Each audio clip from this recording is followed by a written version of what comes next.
My name is Marcus. I'm the compiler of a collection of therapy quotes entitled 1001 Windmills of the Mind, a collection of advanced self-help quotes, now with over 10,000 in the collection, subdivided roughly into 62 chapters, threads, themes, topics. Projection is a key one, repetition compulsion another key one, the Faustian deal called identification with the aggressor, a key one. And so on. Passive aggressiveness, of course, narcissism, the BPD, the bully pattern, and so much more.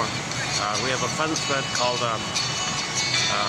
psychoanalytically minded quotes from films and TV shows, mentioned in the last video briefly. Another fun thread is sort of self-help exercise, just lighthearted fun exercise that we could do, take a breather.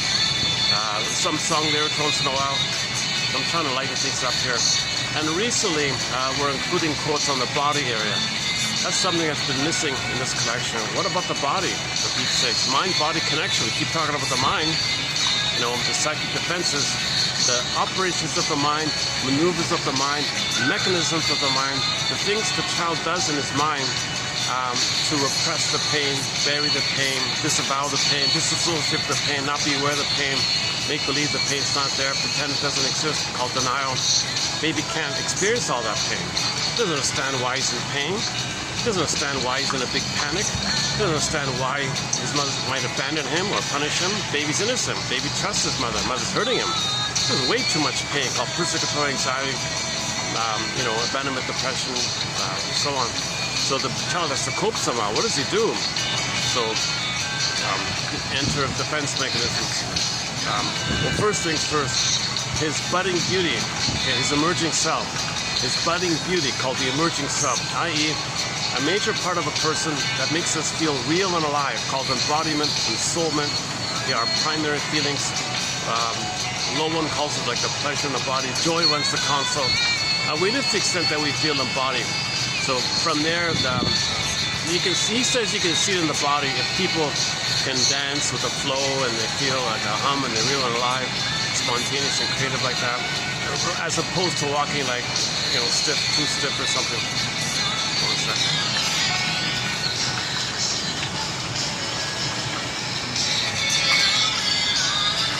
I'm trying out our new Tracy Bones song here this time around. So we've featured two of her songs already that are now established in our soundtrack. One is called Sweetest Surprise. The other one's called Your Own. Excellent songs, incredible songs. This is the third one off our first album. Thought I'd just give it a try. So it has sort of a country kind of song. I prefer the other two, to tell you the truth. But let's try a little longer here. Okay, so Tracy Bone is the most newly added sort of musical voice to our soundtrack with those two songs.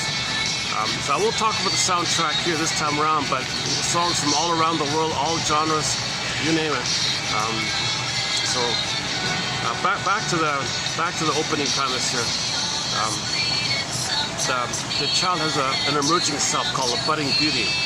So it's the baby is meant to maintain his sense of embodiment in his development. So if there's a trauma there, the first thing that happens to the baby is feeling real and alive, love, trust, affection, gratitude, empathy, the quote-unquote more human side of being human, the regular place of being human, the love and the feeling, the spontaneity, the creativity, the joy, and ability to mourn, and wide range of feelings, needed feelings, appropriate feelings, aliveness of affect. You want to feel real. You don't want to feel like a stuffed rabbit. The Velveteen story, you want to feel like a real rabbit. You want to feel real and alive. Called embodiment, ensoulment. Okay, called beingness. Okay, your beingness, your ontological self, your sense of self, your home within self, called home within. People say, when Odysseus is looking for a home, they mean that. He's looking for that inner home. So we lost our inner home. We want to get it back. We had our inner home with trauma, and it got exiled, and want to find it back, get it back, come back to us, or meet it halfway. Well, the Partridge Family, I just saw that. They have a song called I'll Meet You Halfway. So yeah, maybe we do both. As we're looking for our soul will meet us halfway. Our soul will meet us halfway. So we got to do what we can on our end, and the soul will come back to us in response. So it's going to meet like that. So So we live in two worlds. In the interpersonal conscious world, we look for our story, what happened, construct and piece together, narrativize what went down. So that means we understand, meaning, feel safe. Okay, as that's happening, our soul feels safe to come back to us, because now we can accept and assimilate and realize the present is not still the past. We can enjoy the present because we understood the past, we processed the past, mentalized the past, constructed the past, pieced together the past by making inferences and so on. So our soul comes back to us as we do that kind of work like that. So we live in two worlds, interpersonal and intrapsychic, kind of like that. So we want to support the soul's return, the embodiment's return. So when we say soul, we mean the feeling of being real and alive in the body, called ensoulment or embodiment, that kind of thing. So you want to feel embodied, not disenchanted. You don't want to feel disenchanted in the body, and you're too much in the head. I called what do you call it again? Something spirit. Oh boy, I'll look it up later. Lowen had a phrase for this. I go to the last video. It's in the last video. Yeah. Anyways, so we had this original condition where we're meant to be embodied. We're meant to have a feeling of quote-unquote pleasure or feeling alive in the body. That's meant to be a part of us. And it's meant to stay with us under the condition that the mother doesn't hurt us. If the mother doesn't hurt us, it stays with us, and we feel embodied, we feel pleasure. And we have a reasonable, calm, joyful. Lowen says you can do the tango. Not like a robot, but with a flow and a feel and a delight. And when he said that, I checked online at people doing the tango. It's not it. Those people are mechanical. They're robotic doing the tango. He doesn't mean it like that. But some people might be good in a skillful, mechanical way because their role of mechanically performing the role of being a tango dancer, that's a needed defense to not feel that they can't be an authentic tango dancer. They focus on being a fake one and polish it and make it appear like that, and that's their defense against the inability to feel like a real tango dancer like that. Meaning the tango dancer, he says, there's a real embodied kind of flow, like moving meditation, like a feeling dance, a moving dance. So it enters into that area of boy and girl. So it enters into the boy and girl area. She's embodied, he's embodied. So there's that kind of, quality of sensuality like that. It's not supposed to be sexual. It's supposed to be sensual, right? With the senses. So the split between the sex and body, that's a schizoidal phenomenon. The person cannot link it together. If the person can't link love and sex, that's schizoidal. Schizoidal is a general term which means you feel detached or disconnected from your feelings. You have the tingles on the collar and you feel flat under the collar, called flat affect. Flat affect. That's a schizoid kind of phenomenon.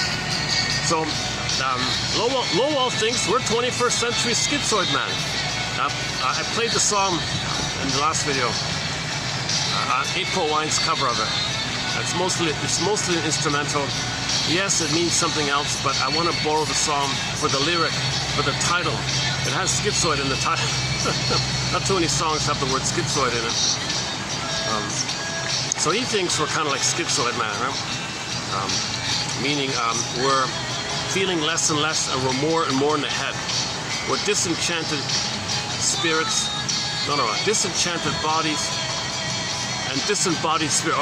We're disembodied spirits, too much in the mind, abstract, intellectualization, rationalization, image, idol, sacrifice your feelings to the idol. You worship the idol. So your image becomes the idol, you sacrifice to the idol, give to the idol, give to the God, the idol. What's the sacrifice? Your feelings. So you get rid of your feelings. That's a sacrifice to the God, the idol, the image.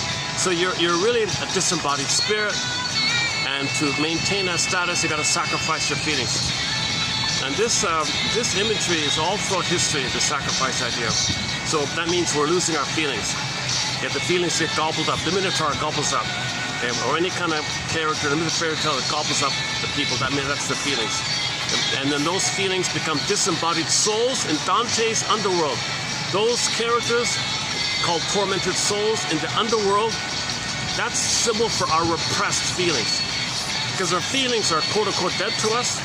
We're not aware of it. It's not totally dead, but it's dead to us consciously. It's dead to us consciously. So those feelings live on in the underworld as tormented souls. That's called repression or suppression. I think repression, right? So now we have these souls like that. So the hell scene in Dante, those characters are called the tormented souls. Each one of those tormented souls represents a feeling we disowned, a feeling we repressed. And the byproduct is we feel disenchanted in our body, and we're disembodied spirits like that. So that's a real schizoid phenomenon. You're too much airy in your mind, you're chasing an image, and you're not touching base with your feelings. It's funny, he's making me a little more mindful, because I was walking over here from the SkyTrain, and I was thinking about Lowen, and I said, well, check in with your body. How do you feel? Let me do that. Let me check in. And I try to, I'm stiff when I walk. Yeah, I walk in a slightly, I walk in a slightly stiff manner myself. So he's really making me conscious of this issue. So if you got tension in your body somewhere, and aches here and there, like kind of thing, that's a schizoid dynamic, because the tension is the fear and the anger, the musculature and frozen fear, frozen anger, and that's like the armor idea to protect yourself. So that's a schizoid phenomenon. You can't let your feelings be a part of your body, and your musculature armors away the feelings. So it makes you walk in a stiff-like way. So when I walk, I looked in the mirrors in the shop like that. Yeah, son of a gun. Yeah, I don't have that kind of graceful flow myself. Not many people. I looked around. Does anybody have that kind of calm flow like that? I don't know. Half the people I saw were smoking. The other half were overweight or something. The other half were sad. I don't know. Some are very polished up like dolls. Oh, we'll talk about the doll. We got a quote about the doll here. He thinks the ladies who make themselves like dolls, who all the makeup and all that, put on this doll-like thing. He thinks that's also a manifestation of schizoid phenomenon to get away from their feelings. And it talked a bit about the clown idea. If somebody has like a very kind of fixed, frozen, their smile is kind of like a fixed thing to please people, but they're not feeling it. And immediately he said that, I thought of that. I just saw that David Cassidy guy. We posted a quote from the Partridge Family show, season 2, episode 11, about the gaslighting topic. And he looked very friendly and easygoing like that. But later in life, he wrote a song as a soloist called "I Am a Clown." And he said, I'm a fake, guys. I have this appearance. Don't be fooled. I'm sad underneath. And most clowns, are sad underneath. You put on this fake smile like that. He said, that's me. I'm a clown like that. And it's hard to tell with him, because in the comments section, he said he had plastic surgery. So if he had plastic surgery, that would make the face kind of stiff, sort of set like that.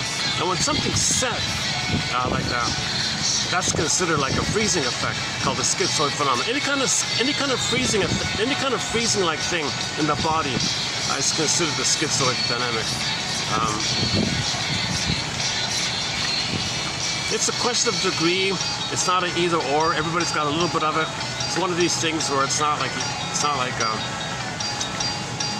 have a compassion for everybody. Everybody's got it to some degree.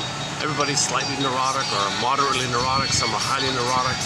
So no one's perfectly 100% healthy in body like that. But on occasion, you do see somebody who is kind of embodied, and you feel calm around them, right? Not because of a parental projection, but just because they're not projecting onto you. They don't need to. They're embodied. So when you're disembodied, you're projecting. You're projecting the trauma. You're recreating in the present the past, hoping to change the past. Under the past, so you have expectations, or you're going to replay the past to the present, puts pressure on people, called projective identification, assigning roles to people, interacting with people with the belief that they are that role. That puts pressure on people. People feel tense, and the projector wants to coax you into a role because they want to replay the past to get better outcome. So they're still living in the past, dwelling in the past, and when there's trauma, and you're in the past like that, you repeat. So how do you repeat? You're not in the past, but you got to repeat. So you use people to stand in for people in the past. You transfer the issue in the past to the present, reenact, replay, hoping for a better path. Doesn't make sense. The present is not the past, but the part of the brain that records the trauma does not know time. Iguanas don't know time. Iguanas don't know time. So that part of the brain that records the trauma likewise doesn't know time. And when there's trauma, we repeat, but there's no time in that part of the brain called timelessness. Eternal, forever, infinite. It's just always there. There's no time. And it's going to keep on repeating this thing.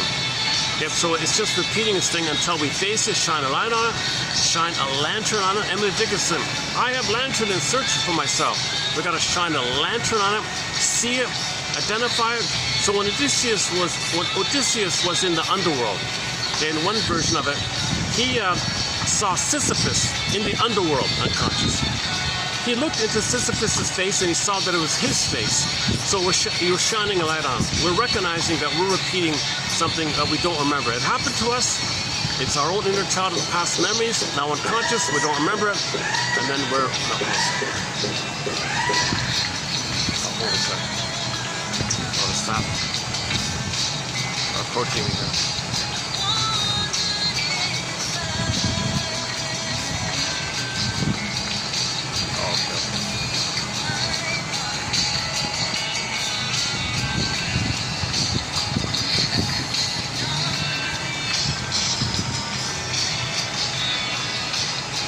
Once in a while it's quietish here. It's a Monday, mid-afternoon.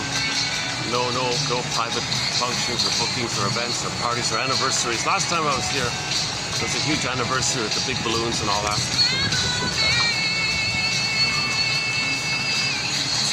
Yeah, this song is starting to grow on me a little bit.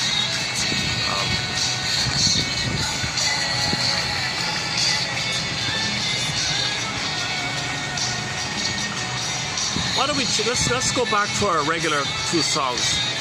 Let's do that. Let's go to Swedish Surprise. Hold on a sec. Give me a sec here. It's okay, you know, tell you the truth, it's okay, but let's just stick with Swedish Surprise. So you're gonna hear Tracy Bone and Ojibwe, the singer. Oh, hang on. Not that one.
What a great song, eh? Swedish Surprise, Tracy Bone. Just discovered her about 2 weeks ago. Okay, let's go back to our opening premise here. So I'm sort of in the beginning of this topic on the body's communication of the trauma. How the body communicates. The body knows. The body keeps the score. The body remembers the mysterious link between mind and body, somatic memories, implicit memories, procedural memories, body memories. The body's responding to the trauma. Okay, mother scares the baby, it's sort of psychological need kind of thing. Mother, I need your love. and she says, I'm busy. The fear with the mother, there's going to be a body response to it. So we're looking at this kind of area about the body response. So if the fear turns to anger, anger is an SOS for love. If the baby's fear turns to anger, which is the final pathway called SOS, mother, I think I'm going to perish. I'm in peril here. I think I'm going to perish. I'm really distressed here. I'm scared. I feel shame. I feel you don't want me. I'm really scared here. Now the final pathway, the anger, the fury, the rage, the screaming, that's like the final pathway. It's called SOS. Mother, SOS.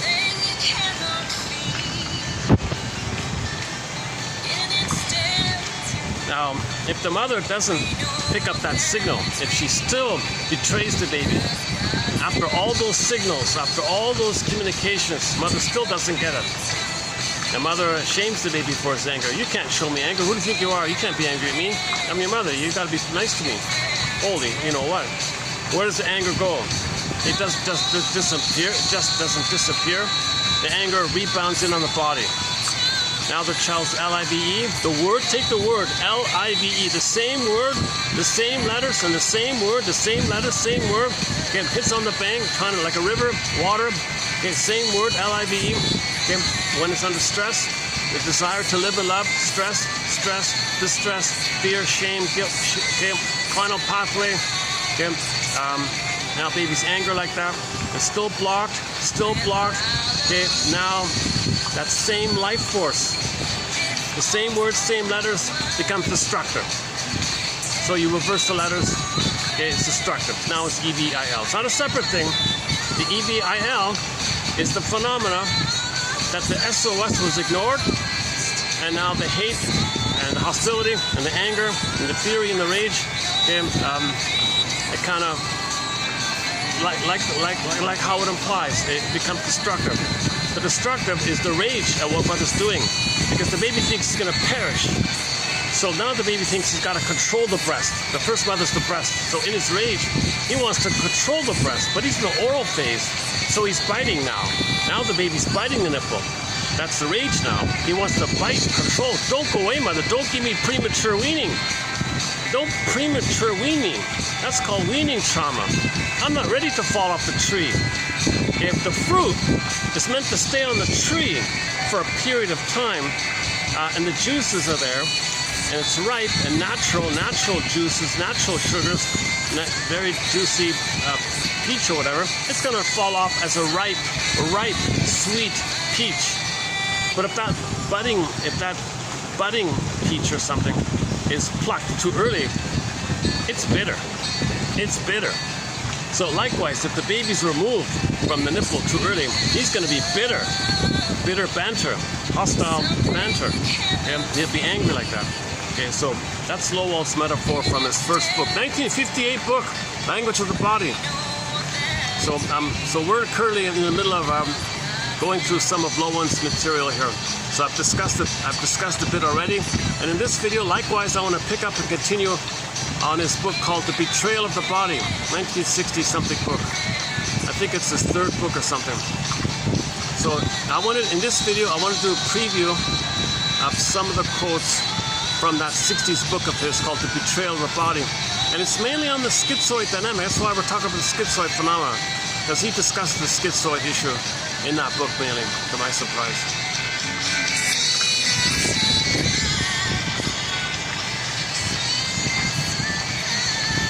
The sweetest surprise would be when we find our story and feel calmer and safer in ourselves. Our muscles loosen on their own a little bit. We breathe more deeply. Our body temperature cools off, and we have more spring and a bounce and a feel in our body. That'd be a sweet surprise. Healing would be a sweet surprise. Spontaneous healing, natural healing. Nature is trying to heal us.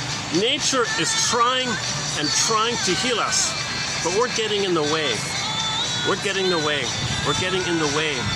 And by not looking at how we responded to the trauma, how we coped with the trauma. We're ignoring it, so the block is there, and we're getting in the way of healing by ignoring the block. Identify the block, loosen the block, and then nature can do its thing kind of thing. And then we and nature's and our soul will meet us halfway and we'll reunite with it. It's called the marriage. In fairy tale, that's the marriage. Okay? The princess is your soul, okay? Your beingness and your ability to come from there. The prince guy and the princess gal. Okay, that's a metaphor that the princess is your feminine, your beingness, your soul, your embodiment. And from there you want to do something. The masculine, the prince, is the doing, the active expression of your being. Maiden, think about the phrase maiden king.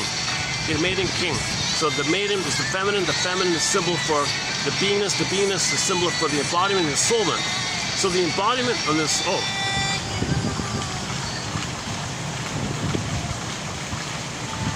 I missed it. Sometimes a swan will flap his wings, puts on a show for free.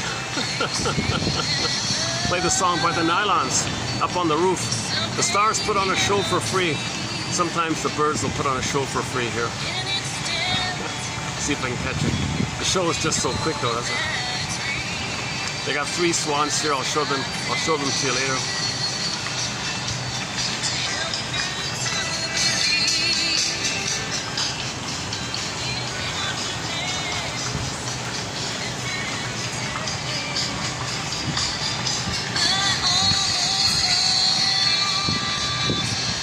So when we are reunited with our soul, that's the marriage, the inner marriage, like they call it the inner marriage. It was together, we lost it, want to get it back. That getting it back is like a marriage like that. And there's your sweetest surprise. The sweetest surprise is when we can express and do our activity, the masculine. Okay, the masculine means the doing. Okay, the expression of putting it to form kind of thing. So you're putting it to form, the way you live, what you do, your work, what you say, whatever, your activity or your artistic expression or any kind of activity that you're doing. It comes from the feeling place, the embodiment, your ensoulment, your enchantment. So your doing it's a delight for everybody, kind of thing. And that's the natural state of affairs, and that's the sweet surprise. But in order for our soul to come back, for that marriage to take place, metaphorical marriage, meaning the reunion of our beingness and our ability to do from the beingness, Okay, a quick image for this is the Perseus story. Perseus has to face the mother complex called Medusa. So Medusa in the fairy tale is code for too much mother. Mother was demanding and possessive and clinging. The mother had an oral fixation. She was using the baby to meet her needs. She had a hunger, attachment hunger, loved hunger, affect hunger, constant craving, attachment, striving, attachment, craving. She had a desire for symbiotic oneness, used the baby as a self-object for her, used the baby to have a oneness on her end, parentified the baby. That's an oral hunger like that. She had a narcissistic need for oneness and an oral hunger, oral demand. So she has a baby and is very demanding and possessive, and sometimes she stuffs the baby thinking she's filling up herself.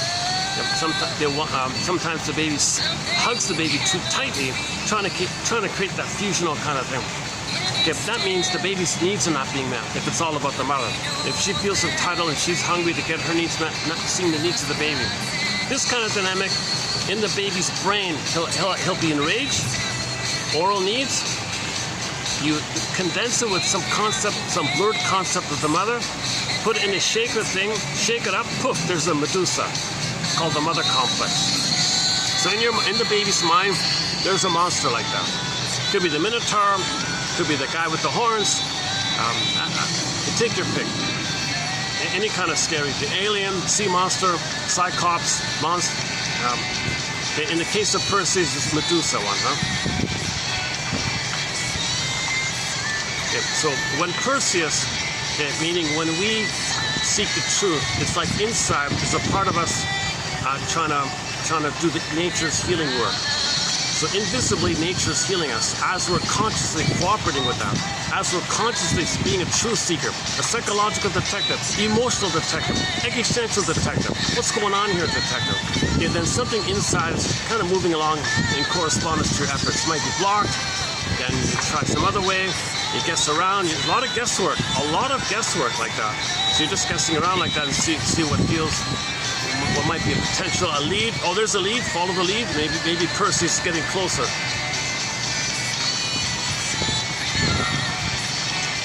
Okay, now before Perseus gets to the Minotaur, you got to go to the Theseus image, and Theseus has a thread, something guiding him, or Dante with Virgil, something guiding him.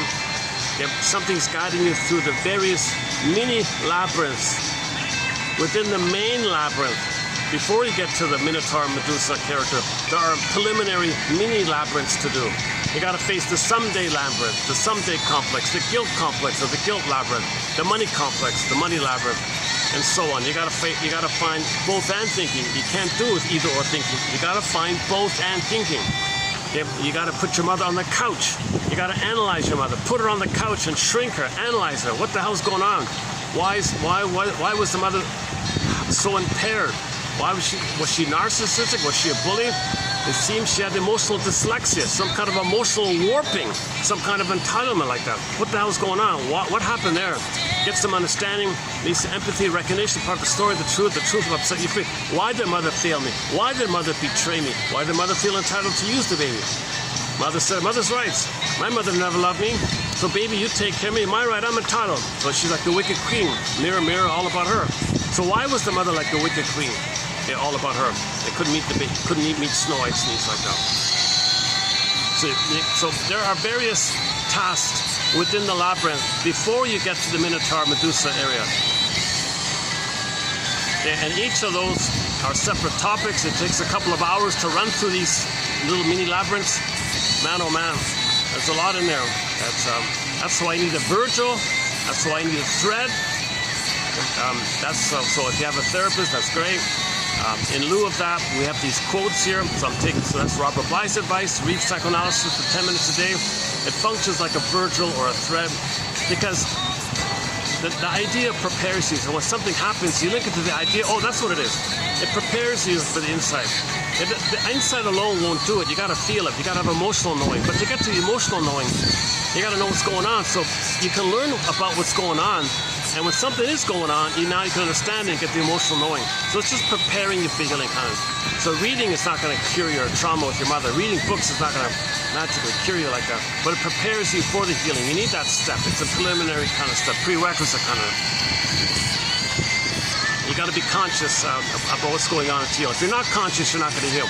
Consciousness is the mediator for the healing. You need to be conscious, participate in your healing. Nobody says abracadabra to you and poof, you're healed. It's not like taking your body, it's not like taking your car into the mechanic and he fixes your car and you drive off. You have no clue what happened. It's totally opposite. With the psyche, with us, with the person, the consciousness is the healer. Yeah, I much prefer this song, yeah, Sweetest Surprise, yeah. And the other one is Your Own. We'll play Your Own as well. That other one was okay. I was just trying it out, yeah. She's got a few other songs that are okay-ish, right? But I really connect with this one here and Your Own.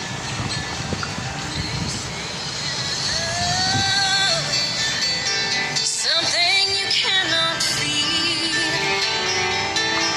in an instant, but we know that it's real, 'cause God sent you to help me to believe in happiness and fairy tales. I almost lost my soul to the blues. Your love renewed my faith in forever. Sweetest surprise, sweetest surprise. You know, it's a bit of a surprise for me to see the analytic mind taking place within Lowen. I first thought he was just all body, but he does have some, a little bit, he's not too much on the psychoanalytic idea. He makes occasional reference to it, but it's clear he's not oblivious to it, so it's included, but he doesn't share it too much really. So he gives him a little power like that. So he teases you a little bit by throwing a little crumbs here and there. But you got to tolerate these kind of things because they're sharing their knowledge. Mr. Lowen is the follow-up guy to Mr. Reich, the controversial Mr. Reich guy. So he's sort of like the continuation of it. So those two guys seem to be the main promoters of awareness that psychological trauma, emotional trauma can affect the body. How does it affect the body? Yes, we know it. Yes, there were people in the past that taught Capex, Miss Capex and Mr. Mr. Franz, and Sarno a little bit. There's a little bit of psychosomatic. There are a few shrinks that talk about the body communication of the trauma, how the body communicates the trauma. You are your body, Lowen says. You know, if I feel, therefore I am. But where's your feelings? In the body. So he says you can almost say you are your body because you are your feelings, and the feelings are in the body. I am what I feel. I am my feelings. I feel, therefore I am. So I have a body, and I feel my body, therefore I am. I feel, and I have a body, and I feel. My feelings are in the body. I feel my feelings from the body. Therefore I am. I feel my feelings in my body. Therefore I am. So let's update this thing. I feel my feelings in my body. Therefore I am. May the psychoanalytic force be with you. Means keep the reminder that there is something built in with nature that's trying to heal us. So stay hopeful and that kind of thing. Maintain the hope that nature's on our side, but psychologically we're blocked to it. But nature wants us. Come on, conscious, identify the block, loosen up the block, see the block. Okay. Now the block ultimately is going to be the Medusa and the Minotaur and the monsters and the guys with the horns and so on. If that's the memory that the mother didn't meet the baby's needs. And this can be expressed in the body when the body's stiff, too much musculature, armor, stiff walking. If somebody's too... In his book, he has some descriptions about people's physical appearance and how he thinks that might be a sign of the disconnect to our feelings like that. So I won't get into that. Like, you know, voice and facial and how you walk and your posture, and if you're slouched over like that, things like that. So most of this material is about you better loosen some of these muscles up. If you're gonna get some feelings back, you gotta loosen some of these muscles. They're way too tight. You gotta loosen some of these muscles up, he said. And then maybe you'll be able to allow some feelings to go through because you'll breathe better. And the breath is needed for your feelings. And the reason we're not feeling, he says, because we constrict our breathing. If our breathing is shallow, that's a clue, he thinks, because we don't want to feel. So shallow breathing means we minimize our feelings by the shallow breathing. If you breathe more deeply, more embodiedly, that means you're more in your body. That means there's more feelings. So if you block that, if you constrict all that with the musculature constricting things, then you're not feeling. So first things first, the theories might not be enough to just loosen your musculature, unless you have a really good connection with a therapist and he's really poetic and articulate. You might have dreams and nightmares to loosen your muscles, but let's be realistic here. So he says you better loosen some of the muscles up.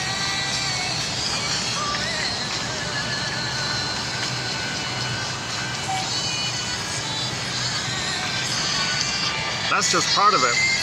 If you loosen the muscles and you have no awareness, it'll tighten up again usually. Some partially yes, maybe no. Depends on your psychology.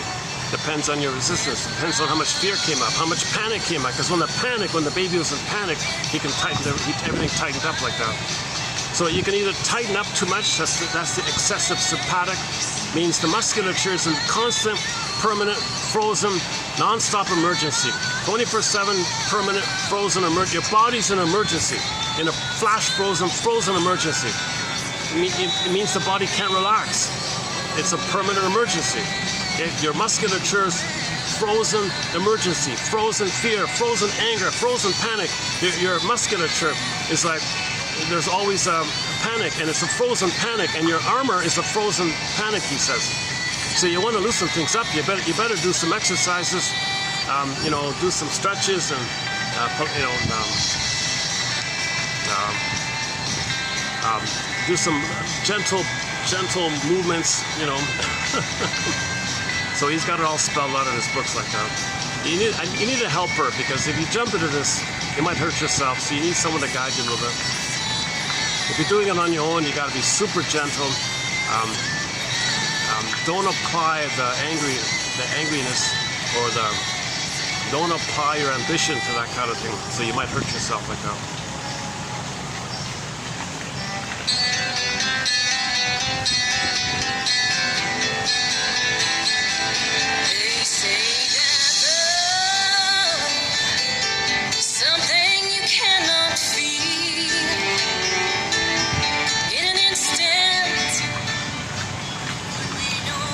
Like if I were to check in with myself, I would notice my facial expressions, my voice.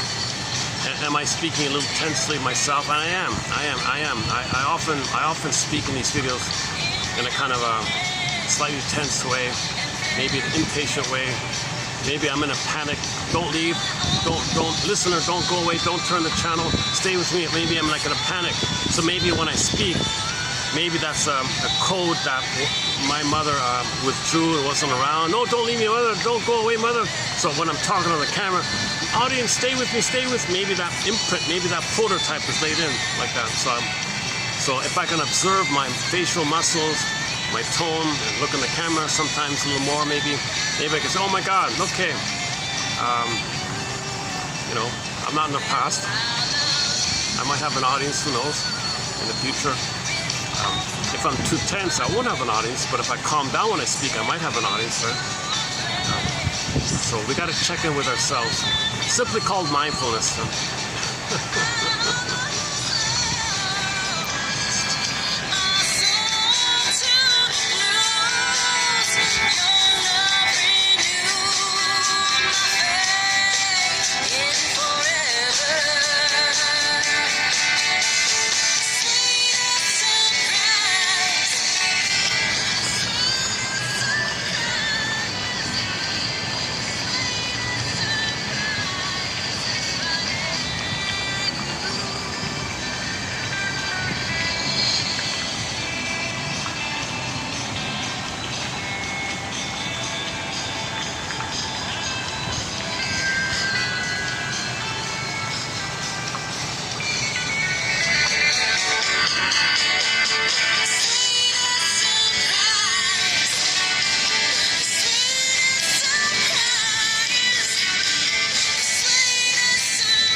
Let's pick up the other Tracy Boone song now called Your Own. Hold a sec.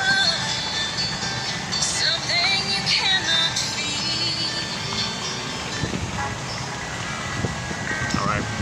Our third Tracy Boone song here called Your Own. Just her on the piano. Really good song here. Okay, so we were talking about so I'm trying to weave in some of these body ideas by Lowen, like I'm trying to weave it in here. Okay, so the opening premise is we had a sense of embodiment. It's meant to bud with us, blossom with us, be with us. So it's got we need the soil, right? Mother's sweetness, mother's nurturance, mother's soothing and presence and recognition and delight and attunement and positive regard, skin to skin, eye contact, natural feeding.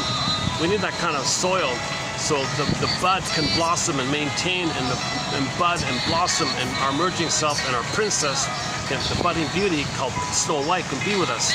The princess can be with us. Princess means the feminine. The feminine means it's the beingness.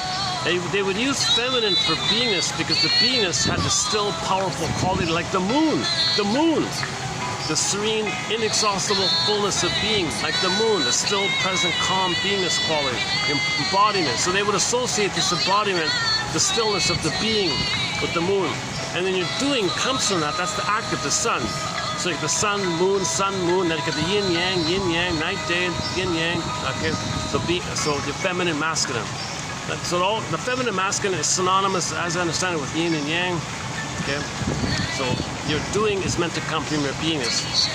Woodman's line is that if your beingness is wounded, then your doing, your masculine is distorted. Kristen Wilson's line is if you're not in your body, you're not making sense, literally. And it's disembodied discourse that's causing all these problems out there. Because with disembodied discourse, we're 21st century, or we're schizoid, where we're not making sense. Schizophrenic, we're not making sense. If you're not in your body, you're not making sense. Because what are you doing when you're not in your body? You have images and ideas to keep you away from your feelings. You're afraid of your feelings. You're afraid of your pleasure in your body. You're afraid of that. So you gotta have these power ideas that you're gonna control things and power, and that's your mother. And maybe if you control something, maybe that's like controlling the breast back in the nursery. So you're still trying to get the breast to respond to you. So you want to control things with power complex, get prestige, power, to control something, meaning they're coming from the memory, the unconscious motivation, the unconscious determination, the unconscious force. Puppet master is powerful like that. Iceberg metaphor. So that's what's driving you. The baby wanted to control the breast because it wasn't given freely. So now he's a power freak, power junkie, control freak, whatever. He's trying to control something because he's coming from a place where he didn't have, quote unquote, the availability of the mother. It wasn't given freely, so he wants to control it. Anger, control, power, anger, control. The mother's supposed to freely give the love. Mother hurt him, so now he wants to control it now to get that kind of safety. So if you're disembodied, you're in this power thing. That's the Faustian deal. So you make the Faustian deal in that area. So you're after power, but it can never deliver. It can never deliver.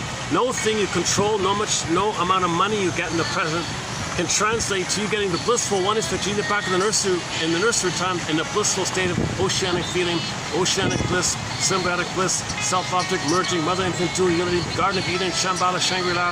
There's symbiosis merging, blissful Garden of Eden. Like you can't get that feeling by controlling a thing in the present. It doesn't translate to giving you the feeling that you should have received. It doesn't magically make it so that you felt that. It doesn't. So the Faustian deal never works. So in the Faustian story, he made those promises, but he cannot deliver. Nothing can deliver it. No symbol of mother, no thing you get can actually be what you need it back to the nurse. It can never deliver. It can never deliver. That's schizoid. That's schizoid stuff.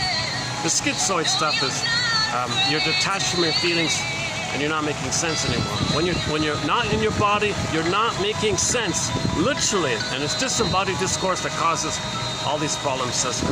Should we play that line? Yeah, why not? Let's dig it up. It might take me a minute here. Hold on a sec. And we'll go back to the song. What a great song, eh? Let's dig up that line. I haven't played it in a long time. Called, wait a sec. Where is it here?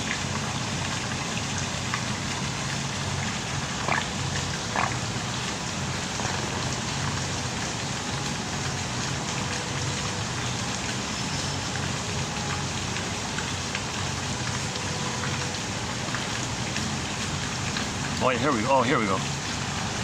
Okay, give me another minute. Yeah. There's only one copy of this speech that I know of. It's from a radio program. A radio program saved her speech, which she gave at a conference. Yeah, here we go. Okay, brothers and sisters. Okay, so this is, she's sort of a therapy gal. She uses therapy. Oh, hang on a sec.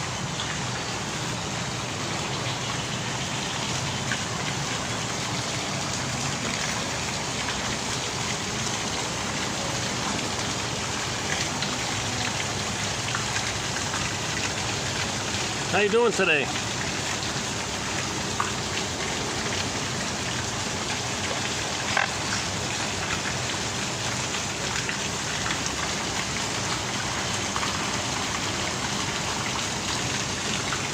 How you doing today?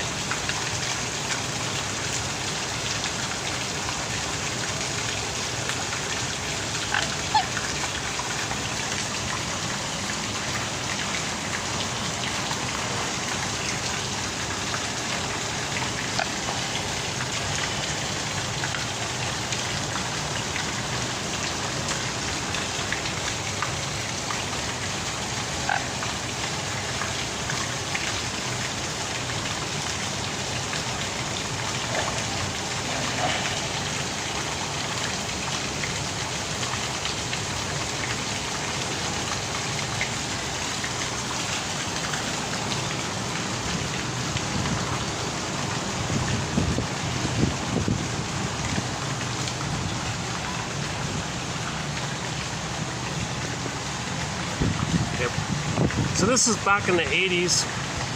She does theater.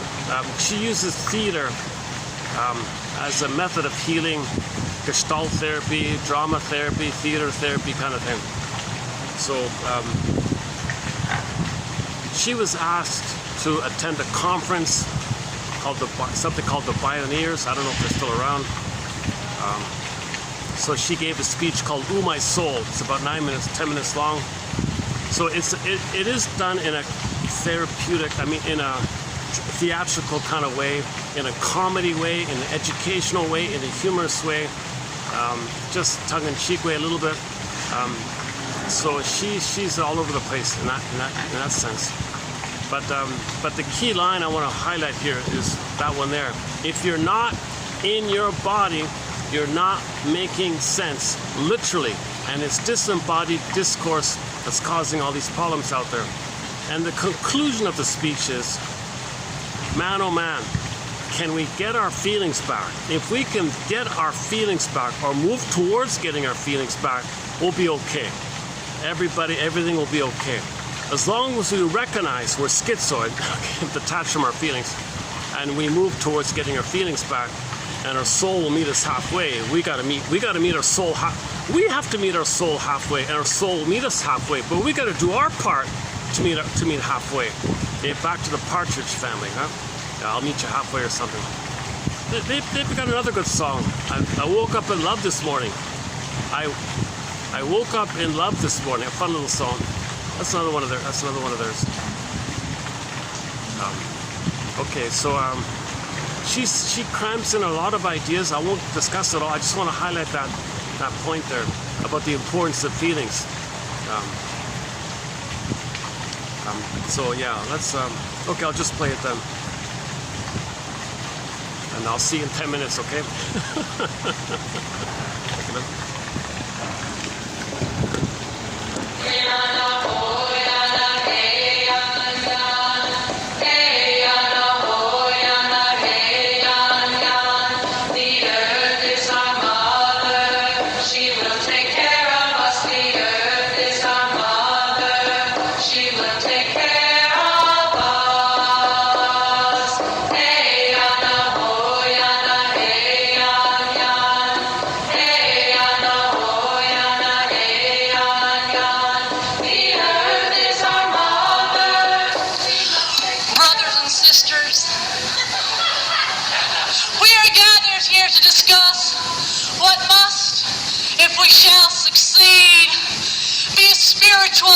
Revolution, an evolution from Homo sapiens sapien, revealingly redundant,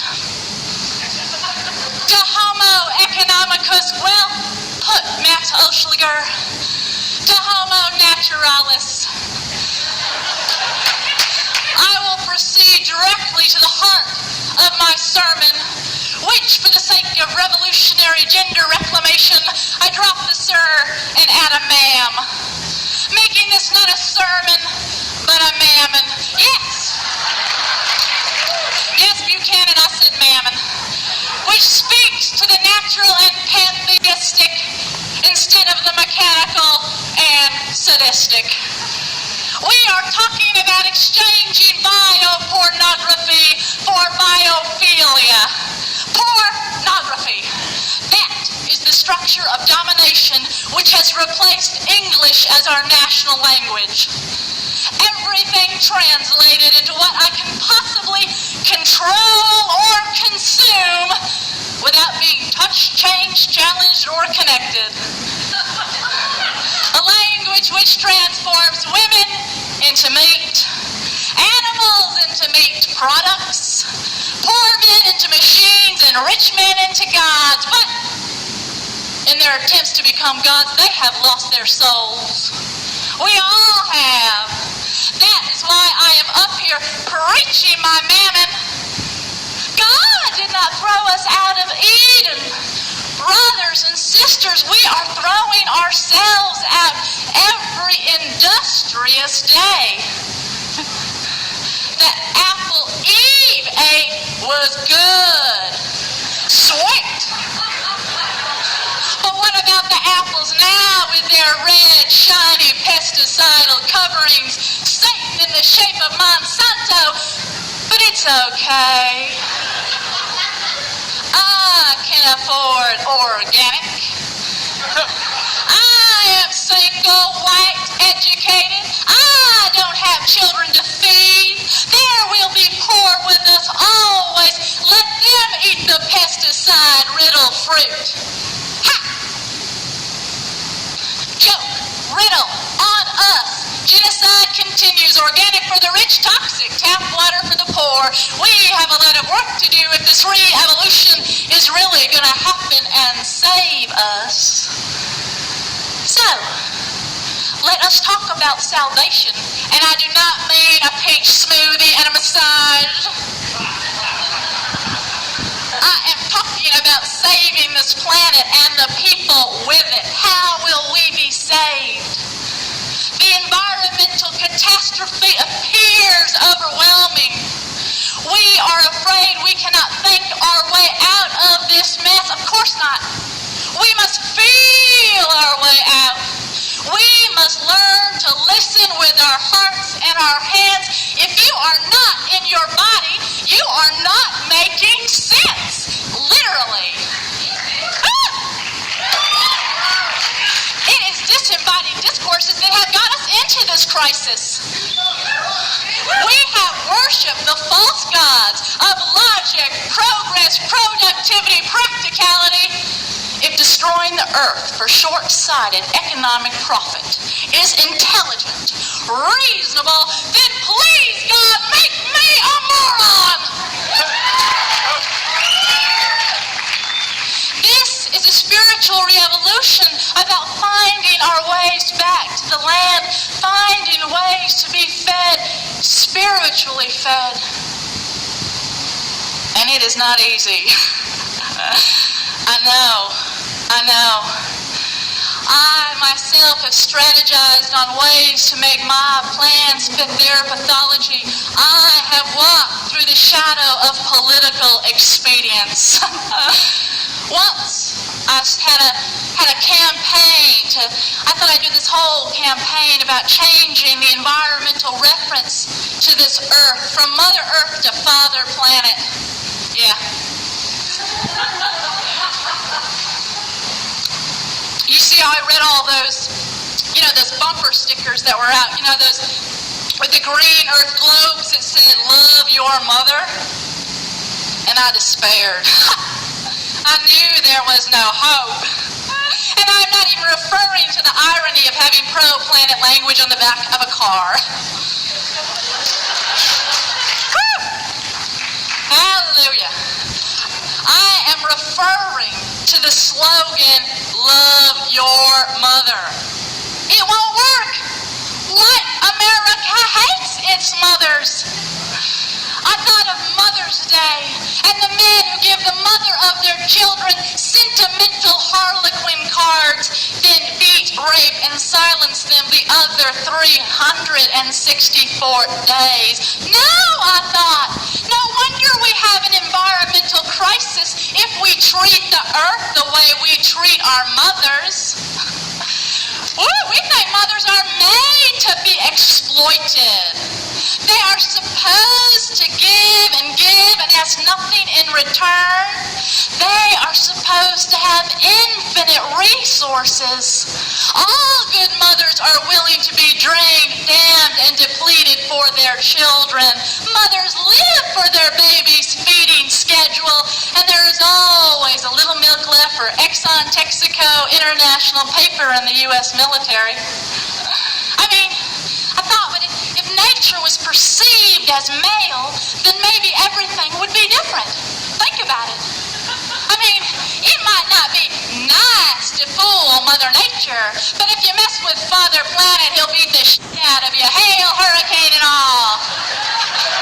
Yeah, and then maybe environmentalists would get the respect they deserve. No longer mamas, boys, and girls. Maybe they would be treated like real men and the real women who love real men.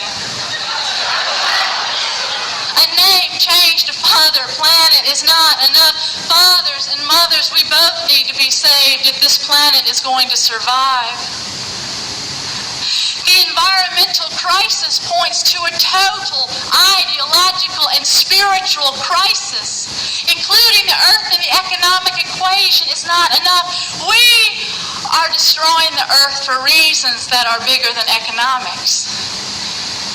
You see, we are afraid of death.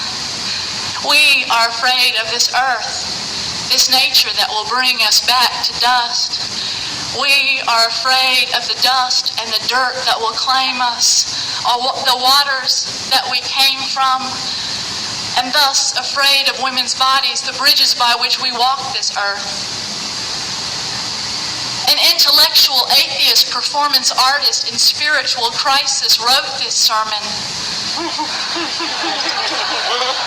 Because this revolution is about a religion in one of its original meanings, re-linking, reconnecting. The lives of women raped and murdered daily are fought in this struggle. The lives of indigenous peoples are fought in this struggle. The men and women lost in the empty addiction of power, these infantile gods, will grow into their souls if we win. We must win. If the pioneers had a manifest destiny to colonize, control, and consume, then the pioneer should have a manifest destiny to decolonize, create, and commune.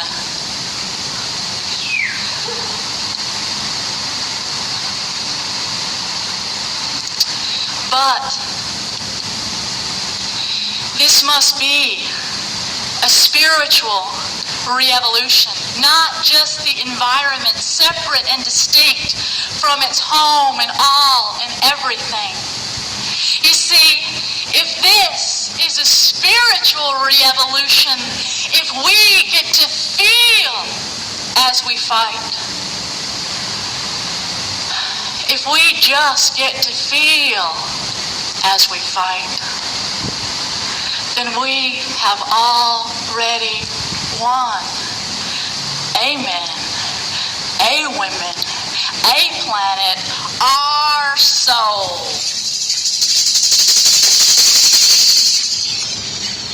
And then Lowen would say, go to your body. Your feelings are in the body. So study this area about the body.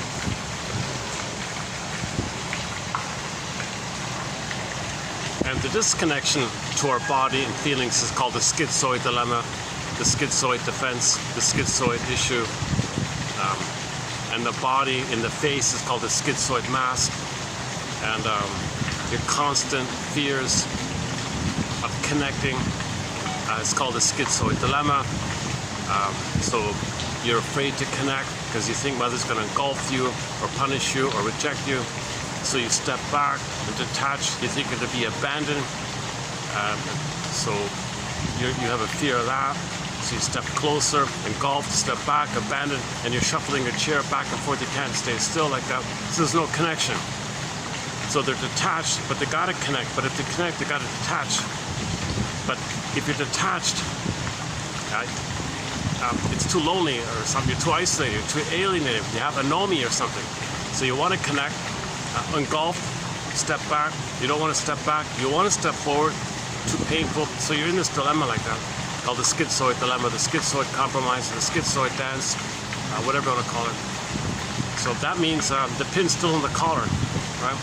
The pin being in the collar means they're not feeling. That's the issue she's talking about.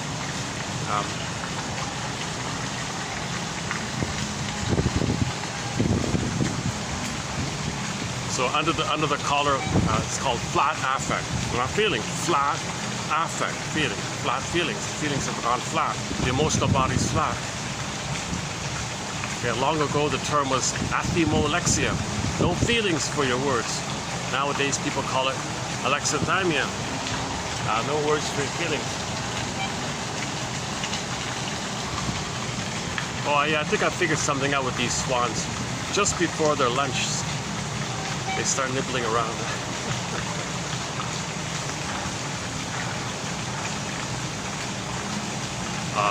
I think Soodles, the guy, will come and feed them pretty soon here. Or maybe they're nibbling for some other reason.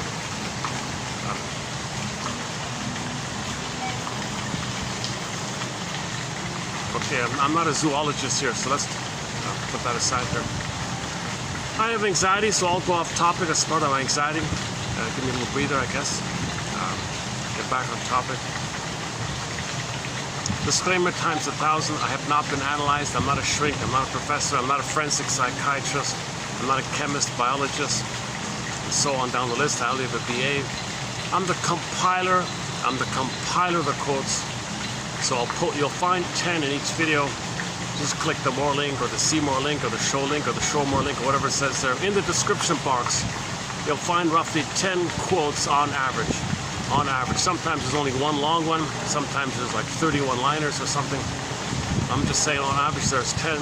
With the hope being that 1 out of 10 will click. Will give you that inspiration. Will give that eureka aha. And that's the psychoanalytic force being with you. May the psychoanalytic force be with you. May one of these quotes be of help to you. Anybody. This is for people at midlife. At midlife, it comes to your attention that the pin is in the collar. Before midlife, we're not aware the pin's in the collar. We're not aware of the schizoid issue. The pin in the collar is a schizoid phenomenon. So we're not aware of it until midlife, usually. At midlife, it comes to our attention in the form of something's missing. I don't get it. I don't know what it is. I don't know what it is, but I feel like I have a hunch that something's wrong, something's off, something's missing. Okay, well, that's the pin's in the collar. You're not feeling in the body. You're not making sense. So you realize in midlife, I'm not making sense. Is that all there is? Doesn't make sense. So now you begin the midlife audit, the midlife examination period, the midlife scrutiny period, okay, called the hero's journey, the second journey, the midlife audit, midlife examination period. It's a part of adult development that at midlife you do this kind of audit. You shine a lantern, you go into the labyrinth, okay, and you gotta have the sword of discernment, sword of discrimination, and be mindful and discern and discriminate. Is what I'm doing a repetition of the past? Is what I'm doing symbolic of the past? Am I looking for symbols of love? Okay, you got to mirror, you got to reflect and pause and reflect, discern. So back to Perseus, you had the mirror and the reflection and the sort of discrimination, sort of discernment. So it's a psychological discipline to just pause and reflect. Is it this? Is it this? What do I really feel? Check in with yourself. Use these theories. Could it be this? Could it be that? And just guess around a little bit sometimes. And you got to reflect, of course. So give yourself a little pause like that and reflect. So the thread gives you some guidance a little bit, or Virgil gives you some guidance. So these quotes are sort of in that area to give you a little guidance, inspiration, a little hope, a little lantern like that. So, okay, as mentioned earlier, you got to go through all these mini labyrinths. The someday complex, that takes 5 hours to run through that. The guilt complex, it takes a while to go through that. And the money complex and the other complexes. And you got to, the either or's got to get both and you got to study defense mechanisms and the practice of making the unconscious conscious. You're going to study the dwarves and the fisherman idea and so on. And finally, you're ready to admit the greatest hurt of all. Mother failed me. She betrayed me. The mother said, I made you to find me. Oh. Did we get a glimpse? 1960, one poet lady said in her poem, the mother said to her daughter in the poem, I made you to find me. My mother didn't love me. I don't know who I am. I made you so I would use you as a parent for me. I'd use you as a secure base for me. I'm not going to be a secure base for you. You're going to be a secure base for me. I made you to find me, she said. Betrayal, huge betrayal, huge exploitation of mother's power, a huge sense of entitlement. She has an immense sense of entitlement like that. So she never got enough love to have empathy for the baby. She thingified the baby because when the mother herself needed nursing, the breast is perceived by the baby as a thing they own. The breast is perceived as a baby, as a part of them, as a possession of theirs, a thing they own. Even they own it, it's mine kind of. So they have a baby or mine like that. So that's oral fixation. Oral fixation. Narcissistic oral fixation. So if the mother has a narcissistic oral fixation, she'll feel entitled to use the baby to take care of her needs. How did she do it? Simple, very simple. All she's got to do is hurt the baby. The more the mother hurts the baby, the more the baby needs her. That's what she wants. She wants the identification. Babies will identify with the parent that pains them. The baby identifies with that. That's the mother's effort to get the oneness that she needs. The more the mother's love is unavailable, that means the more the baby's clinging and reaching and trying to find it. So she withdraws the love. Now, she doesn't want the baby to perish. So when the baby shows no initiative and he's depressed, she'll reward that to condition the baby, to brainwash the baby. So the baby's being taught, if he has any needs, mother will punish, withdraw. If the baby doesn't show that, she'll reward. Okay, so in the fairy tale, that's when the wicked queen wants to murder the child's soul. It's not a literal thing. No mother does that. It's a metaphor that the mother is trying to eat the spirit, the heart of the kid. So the baby has no soul, heart, soul, core, heart, core, soul, sort of similar. So if the baby has no soul, heart, core, empty, schizoid, then the child has no needs. That means the baby will be dependent on her, which she will use because she needs the baby. She needs the baby. So she wants the baby to need hers because she needs the baby. She needs the baby to need her. So she's turning things around. One of life's little switches. She's parentifying the baby. She's forcing the baby to take care of her. Like that. That's a huge betrayal. So in the mind, you got the Medusa. Baby thinks the mother's a Medusa. The mother's not a Medusa, but in the baby's imaginal mind, things are wildly exaggerated to the baby's small size. The baby's powerless, helpless, vulnerable, undeveloped. Mother's the giantess in the nursery. Just think about how many times the mother is to the baby. Many, it's like King Kong up there. It's a massive thing for the baby, from the baby's point of view. Now, if the baby's, due to the fusion, if the baby's enraged, King Kong's enraged. If the baby's is in the oral phase and wants to control, take him, well, the King Kong monster or whatever wants to gobble you in like that. Now, the King Kong monster could be an alien. People who believe in aliens, okay, that's because it's alien to the baby that mother would hurt him.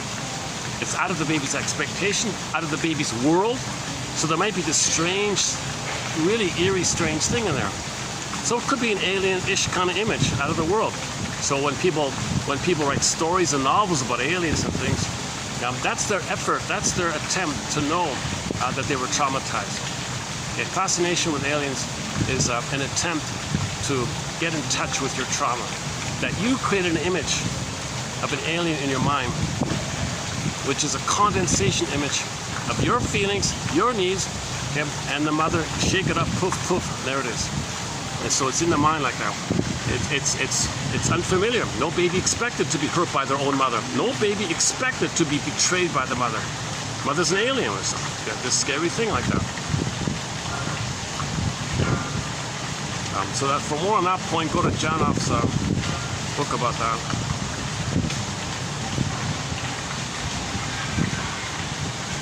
Okay, so back to Perseus. So let's say he does get to the point where he reaches the Medusa. Okay, that means you're going to identify this that we're just talking about. That mother did that kind of thing.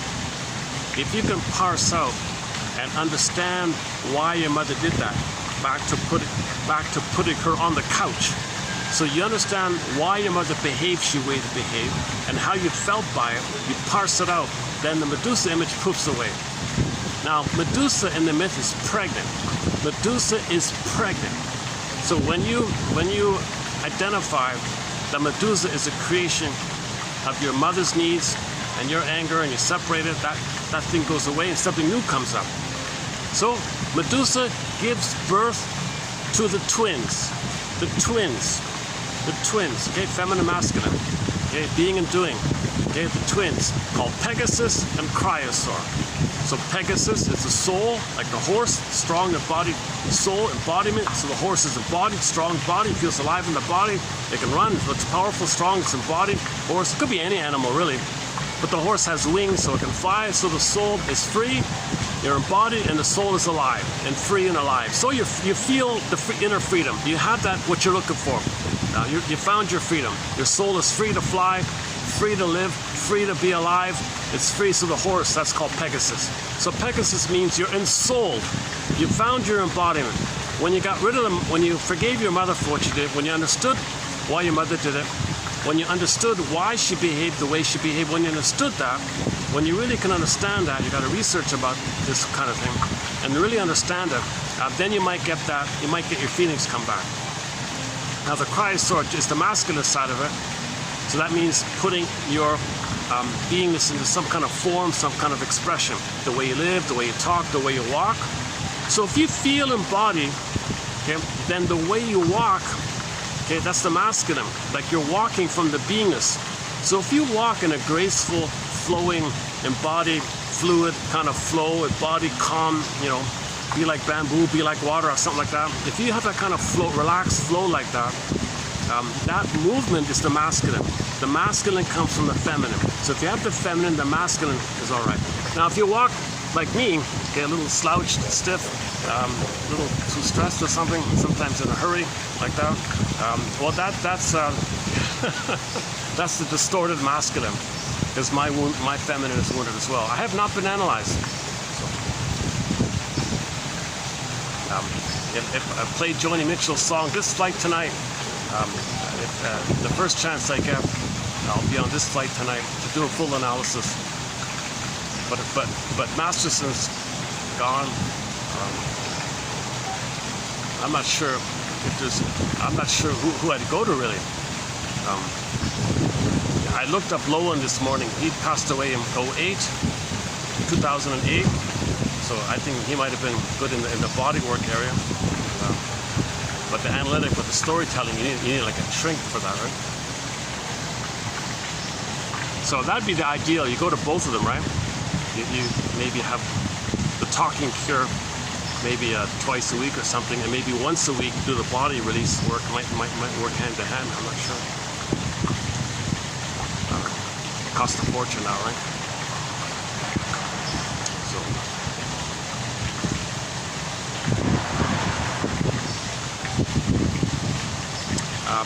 okay, where are we here? The Cryosaur. The Cryosaur can take many forms. So the Cryosaur poof can be 12 muses, and each of the muses, it expresses the soul. So each of the muses rides Pegasus. So the activity of writing, okay, there's the muse, riding the Pegasus, the feelings. So when you come from your feelings and you grab a pen and you're writing from your feelings pen, or tango dance, you're feeling and you're dancing from the feelings, or Tai Chi, the feelings and you move with the flow of the feelings, okay, or Yin Yoga, or like the feeling yoga, similar idea, or qigong, I think, those kind of things. So that's the activity from the feelings, mating king. The muses is just 12 examples. It could be hundreds of examples, no? So, the person who designed these chairs, you know, maybe he has some feeling about the chair. I mean, the design should be like this, have a little curve like this, maybe have the armrest like this, you know, and maybe have a little feeling about his chairs. These are not bad chairs; they're okay.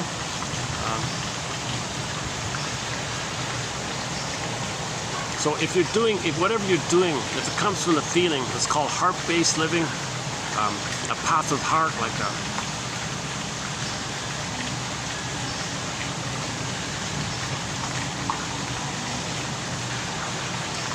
Okay, so check out the past few videos.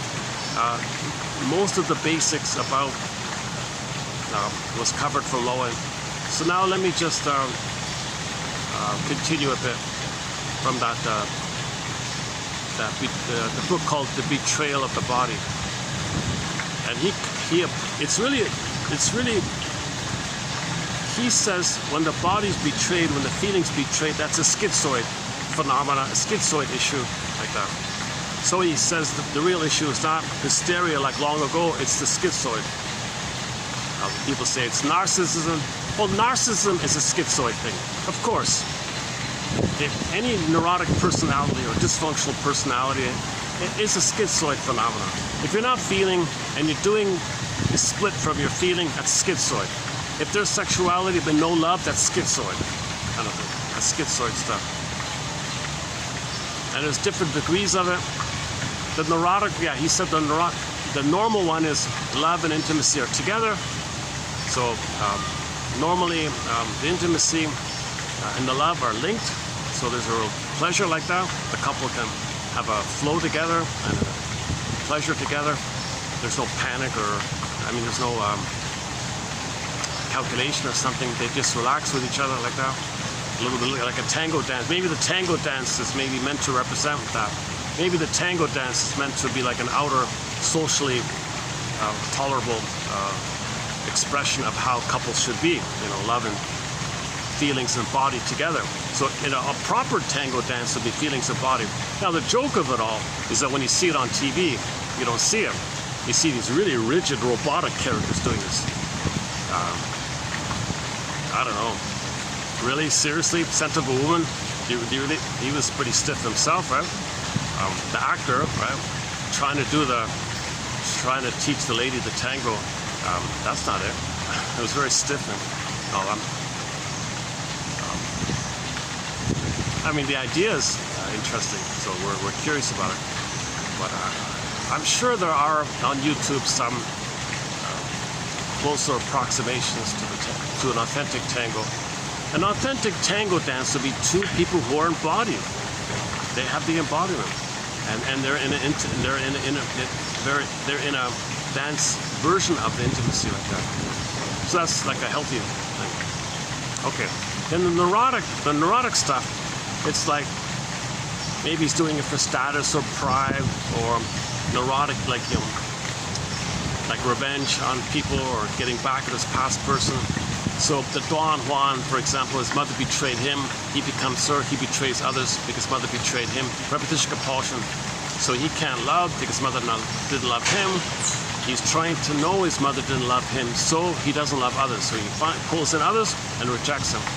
And he's looking for an imaginary perfect bliss. No one can do it, so it can't happen. The Casanova is the revenge one, Napoleonic revenge.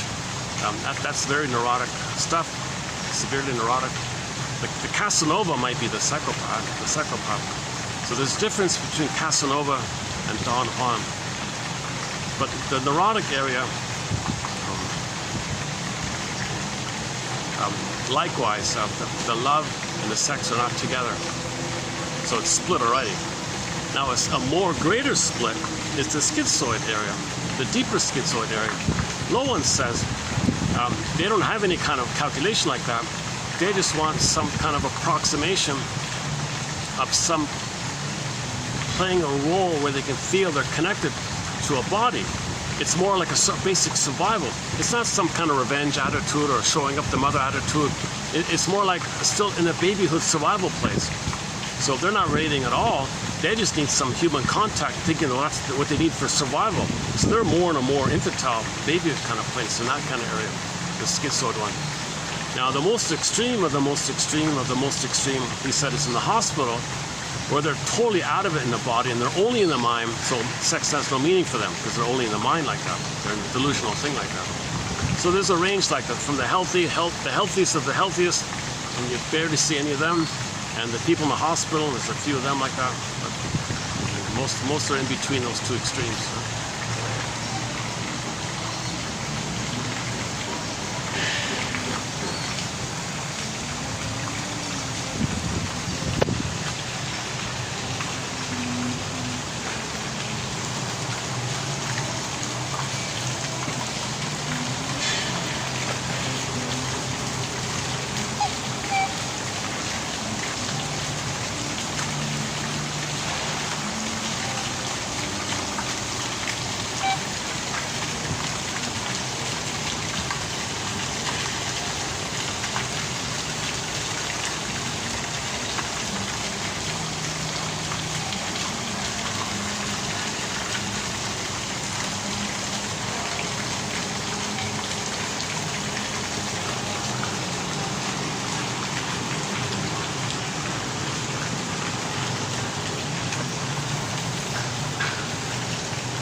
Okay, let's take up the low end quotes here. Hang on a sec.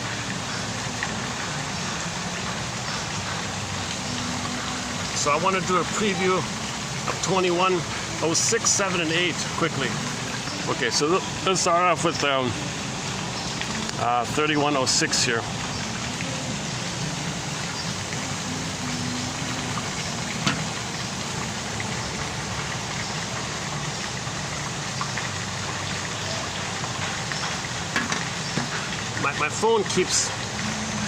My phone is very,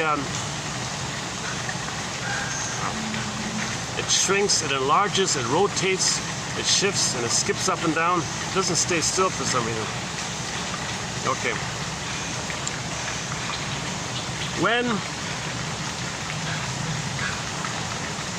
Any kind of sense that you think your body is not in good health or something, okay, that denotes a disturbance in the mother-child relationship, since the mother is the person most involved in the child's physical needs. So the mother is involved with the child's physical needs. Now the child's physical needs and the emotional needs are kind of together like that. So if the mother's not meeting the baby's emotional needs, it's going to affect the body, his body needs. So if you have a distortion in your body somehow, later on, you don't like your body, let's say, you're too this or you're too that. Okay, these kind of distortions reflect the mother didn't meet your physical and emotional needs. A rejecting mother deprives the child of the opportunity to experience the pleasure of their body in the close physical intimacy of their relationship. So the baby's meant to feel embodied with the mother. The mother's meant to allow and be a guardian and protect the child's soul. Let the child feel alive and real in the body. You know. She might be triggered by that. She might be triggered. You're alive, baby. I think I once upon a time wanted to be alive. I felt a lot of pain. Seeing you being embodied is an anniversary reaction. It's coming up in me. I don't want to feel it. So I squelch it in you to not be triggered up, so that it's not triggered up in me. Intergenerational trauma. She can't tolerate. She freaks out.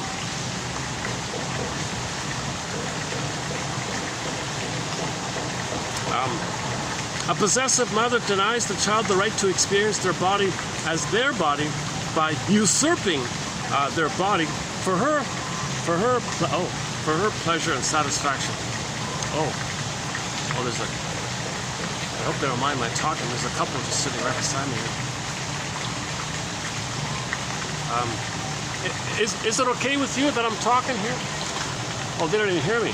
Oh, okay. Obviously, I would just. That's so strange like that. There's all these empty seats, but a couple will sit like the table just opposite me. Okay, I guess they don't even hear me, I don't think. It's a funny venue. There's so much noise around here. They can talk and I won't hear them, and I'll talk. And I guess they don't hear me. Let's see how it goes here.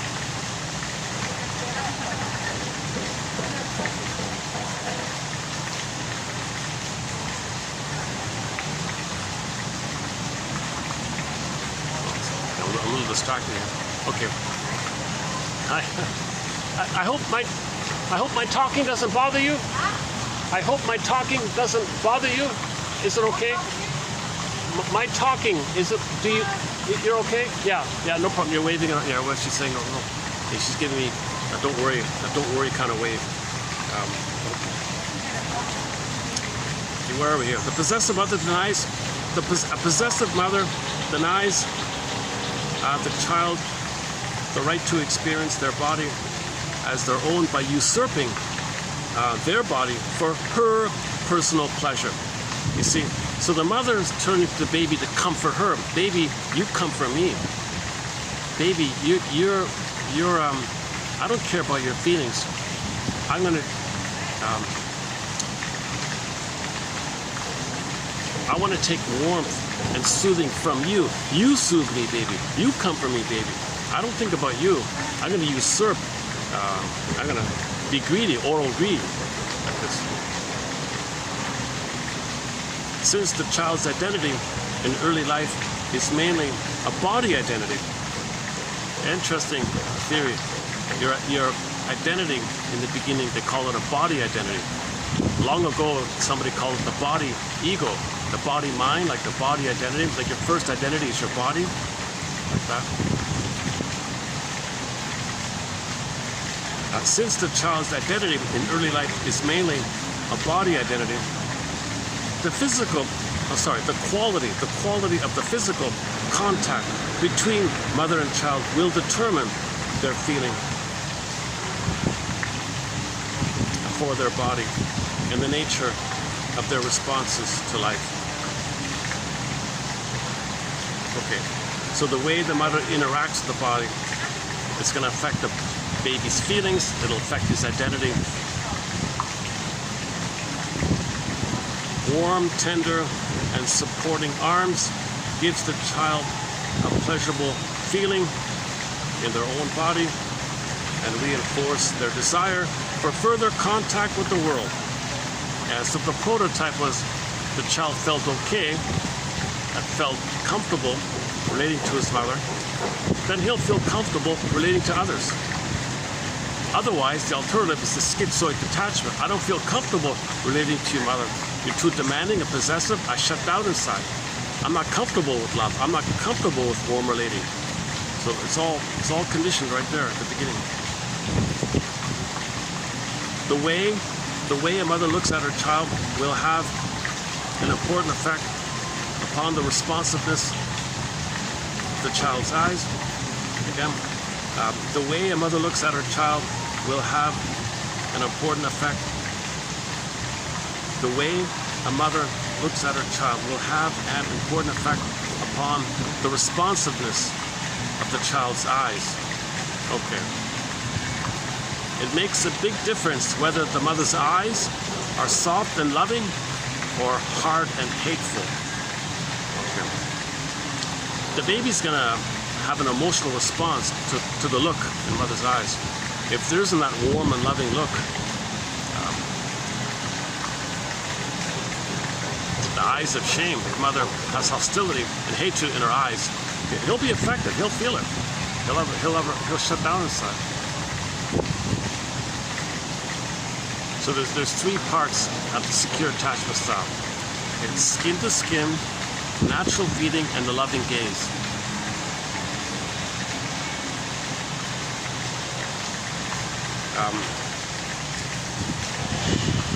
Okay, he gave the example later on. about, oh, here the difference between hitting a ball. Maybe one guy can be one guy is a very good baseball player.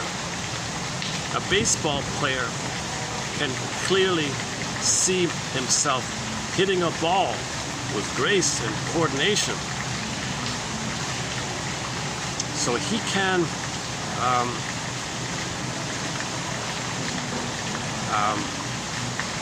because of the anger, he's hitting something, right?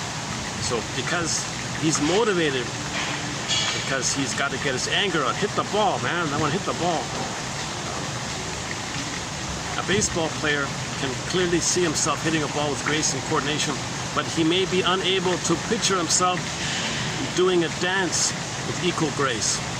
In this case, one would expect his body image to show a deficiency in those qualities that relate to dancing.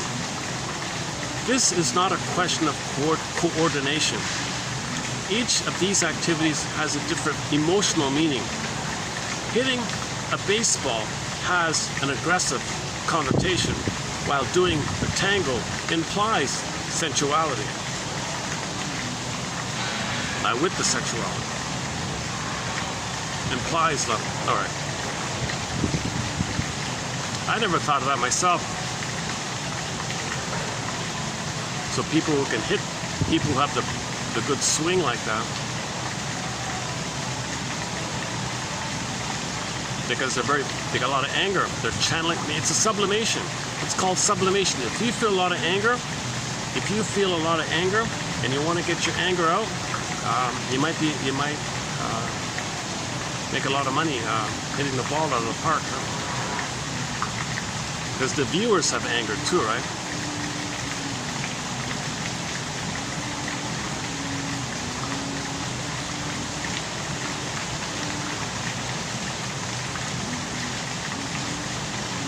Next one here. Behind the masquerade of the clown is deep sadness. Behind the masquerade of the clown is a deep sadness and a poignant longing. Okay, play that David Cassidy song, I Am a Clown. I haven't checked the lyrics yet, but I can guess what it means. This was certainly true of Paul, who experienced a temporary paralysis when he tried to express his longing. I have found this to be true of all other clients who played the fool or adopted the role of the clown, the mascot. The people want to entertain you and make you laugh all the time. However, Paul's drawings showed some hostility. So Paul would draw a figure of him as a clown, but if you look carefully, there were signs of hostility in his painting. His ability to discuss philosophical ideas was impressive, yet he appeared foolish. So this guy could talk a lot, but he was foolish and clown-like and silly, although he could talk a lot. In social situations, he was shy, timid, and awkward, didn't know what to say to a girl. Yes, that's one example of the schizoid dynamic. Playing a role, playing any kind of role, mascot,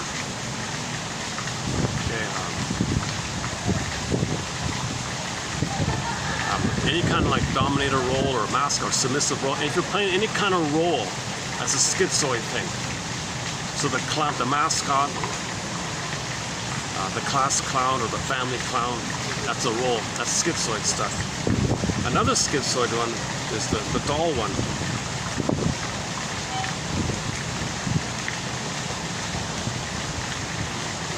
The spirit of the schizoid individual is trapped in a frozen body. The spirit of the schizoid person is trapped in a frozen body. While he dreams of personal fulfillment, his energy is unavailable for personal pleasure.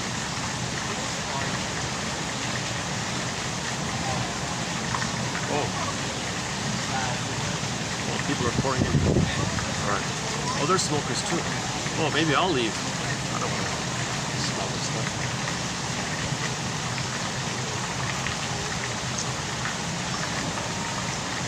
It's We talked a fair bit about smoking. Go to the shorts section. One of the shorts, I forgot the title of it. There's a bit of a discussion about the smoking. It's called Possible Examples of the Oral Fixation, and the smoking was a bit in there.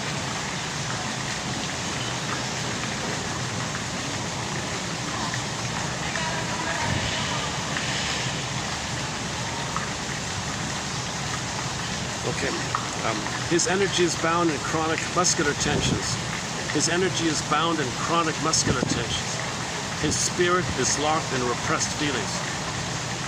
It is part of the therapeutic task to help the client free himself of his restrictive tensions.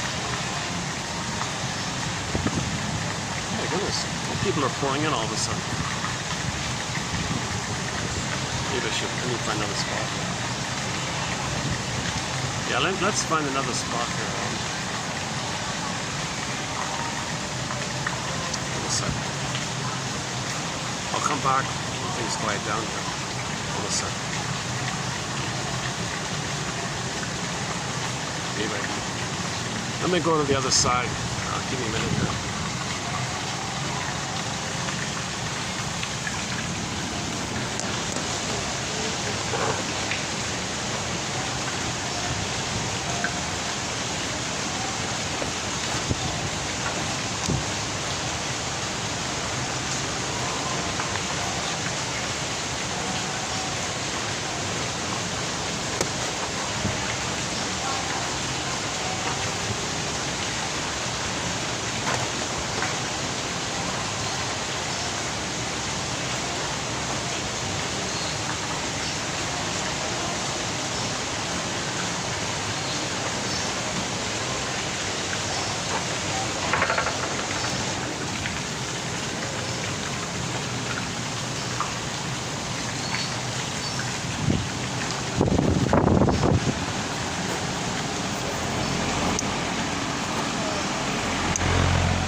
That lady smoked one right at me. My goodness.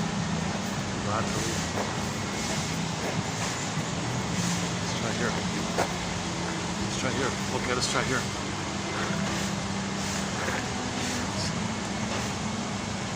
Hold a second. Let's do this.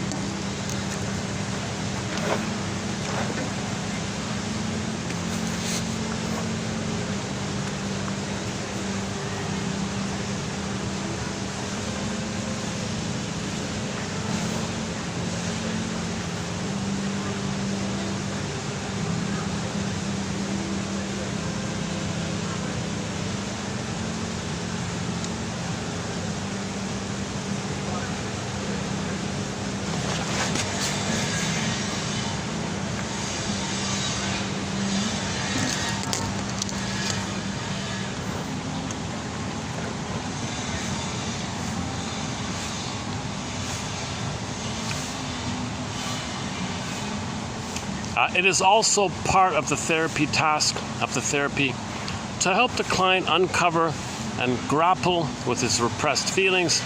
This involves a voyage to the underworld, okay, the underworld or the shadow or the unconscious or the twilight zone, the underworld, okay, and a struggle with its demons, okay, the demons, okay, meaning his repressed feelings. Your repressed feelings, he calls them your demons. If he is to recapture the power that is life. Okay, here's the doll one. So one lady, yesterday one lady drew a witch. We talked about that. Her father the girl's father objectifies women, and she identified with his playboy father, so she objectified her own body and sacrificed her feelings to have an identity. So the image was the witch. The doll one, the doll drawing can be explained as an unconscious maneuver to repress feelings, which are perceived as threatening. By becoming a doll or a mannequin, a full-size doll, a person deadens their body and depersonalizes. You feel unreal now. A reaction against these sensations which she perceived as a threat to the integrity of her personality. Mary abandoned her body because her mother had taken possession of it. Her body became possessed by a spirit, so to speak, the spirit of her mother. Mary's personality, the doll-like quality, the lack of mature femininity, derived from her submission to her mother's aggressiveness. As a result, submission to others, to a man, became impossible for her. She said, I'm not going to submit. Look at what my mother did to me. So what I'll do is I'll allure them. This gives me control. So she just wants to allure, seduce, control through seduction. Otherwise, that's her protection. Mary became seductive in self-defense. So she regards it as self-defense. So Mary would project her mother onto all men. Okay? To protect herself from her mother, i.e. all men, repetition, compulsion, transference. Okay? To protect herself, she wants to control them using seduction. Seduction as power. She doesn't want to trust or relax or feel or love. No, just control them, seduce, to control.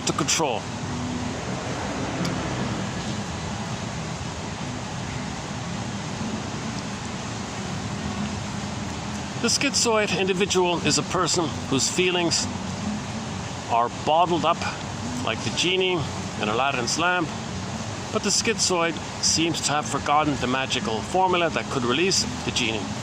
If the story of the Aladdin and the magic lamp is interpreted as a metaphor, the lamp corresponds to the body, the incantations are words of love, and the act of rubbing the lamp is the equivalent of a tender touch, a caress.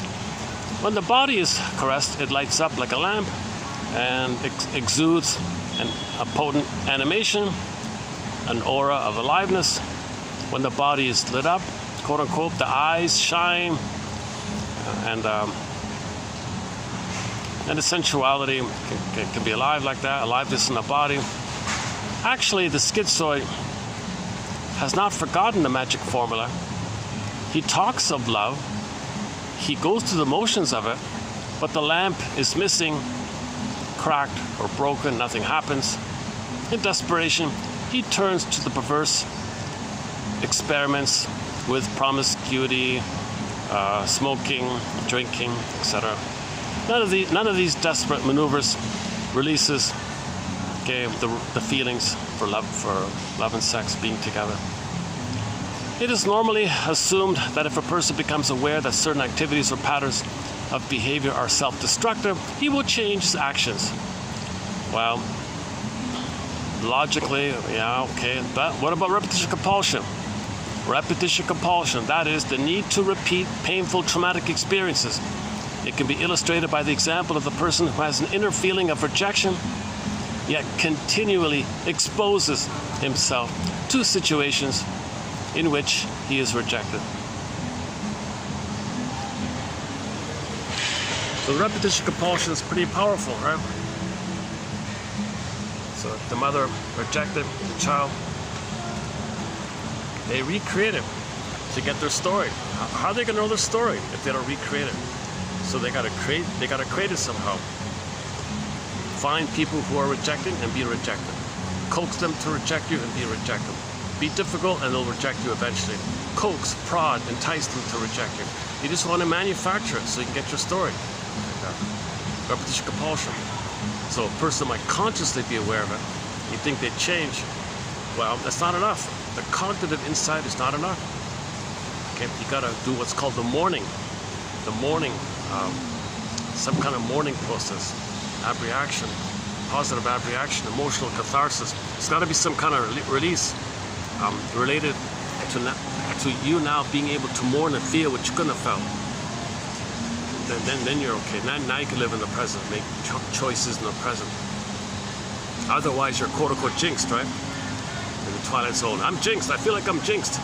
No, the jinx means arrested development, stunted development, developmental arrest. Then you're jinxed or cursed or something like that. There's no thing that jinxed you. That's just a code for saying repetition compulsion, arrested development, transference repeating out, symbolic repeating out. Okay, seeing the present as a replay of the past, or using the present as a replay of the past. I feel like I'm jinxed. No, you're traumatized, you're frozen, you were hurt, and you want to repeat to get your story. So you're repeating what happened. I'm jinxed. Now, why does it always? No, you're trying to get your story. We repeat in an attempt to remember. Oh boy, it's hot here. When that smoking couple leaves, I'll go back, get the fan. My goodness, what it feels a little hotter the past couple of days around here. It cooled a bit. I'll get off about the weather, yeah.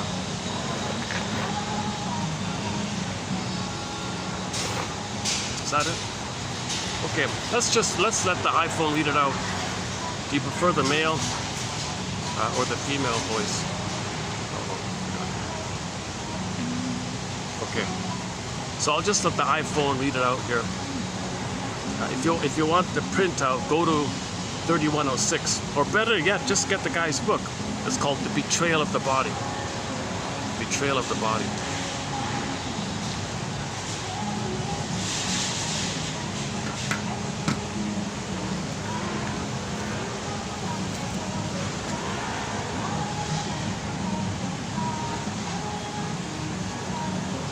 Okay, here we go.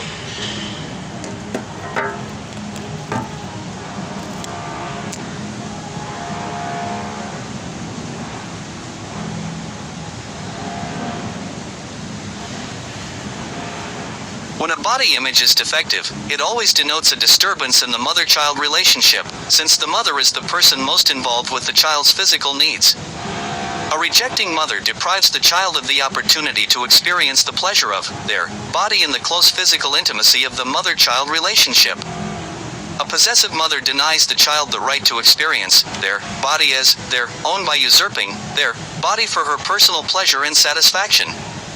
Since the child's identity in early life is mainly a body identity, the quality of the physical contact between mother and child will determine their feeling for their body and the nature of their responses to life. Warm, tender, and supporting arms give the child a pleasurable feeling in their own body and reinforce their desire for further contact with the world. The way a mother looks at her child will have an important effect upon the responsiveness of the child's eyes. It makes a big difference whether the mother's eyes are soft and loving or hard and hateful. A body image may facilitate one type of activity and impede another. For example, a baseball player can clearly see himself hitting a ball with grace and coordination, but he may be unable to picture himself doing a tango with equal grace. In this case, one would expect his body image to show a deficiency in those qualities that relate to dancing. This is not a question of coordination. Each of these activities has a different emotional meaning. Hitting a baseball has an aggressive connotation, while doing the tango implies sensuality and sexuality. Behind the masquerade of the clown is a deep sadness and a poignant longing. This was certainly true of Paul, who experienced a temporary paralysis when he tried to express his longing. I have found this to be true of all other clients who played the fool or adopted the role of the clown. However, Paul's figure drawing also shows a repressed hostility. His ability to discuss philosophical ideas was impressive. Yet he appeared foolish. In social situations he was shy, timid, and awkward. He didn't know what to say to a girl. The spirit of the schizoid individual is trapped in a frozen body. While he dreams of personal fulfillment, his energy is unavailable for personal pleasure. His energy is bound in chronic muscular tensions, his spirit is locked in repressed feelings. It is part of the therapeutic task to help the client free himself from his restrictive tensions. It is also part of this task to help the client uncover and grapple with his repressed feelings. This involves a voyage to the underworld, his unconscious, and a struggle with its demons, his repressed feelings, if he is to recapture the power that is life. The doll, drawing, can be explained as an unconscious maneuver to cut off and repress sexual feelings which are perceived as alien and threatening. By becoming a doll or a mannequin, a full-size doll, a person deadens his body and depersonalizes. A reaction against these sensations which she perceived as a threat to the integrity of her personality. Mary abandoned her body because her mother had taken possession of it. Her body became possessed by a spirit, so to speak, the spirit of her mother. Mary's personality, the doll-like quality, the lack of mature femininity, derived from her submission to her mother's aggressiveness. As a result, submission to a man became impossible for her. I can seduce them, this gives me control. The opposite situation frightens me. Mary became seductive in self-defense. The schizoid individual is a person whose feelings are bottled up like the genie in Aladdin's lamp. But the schizoid seems to have forgotten the magical formula that could release the genie.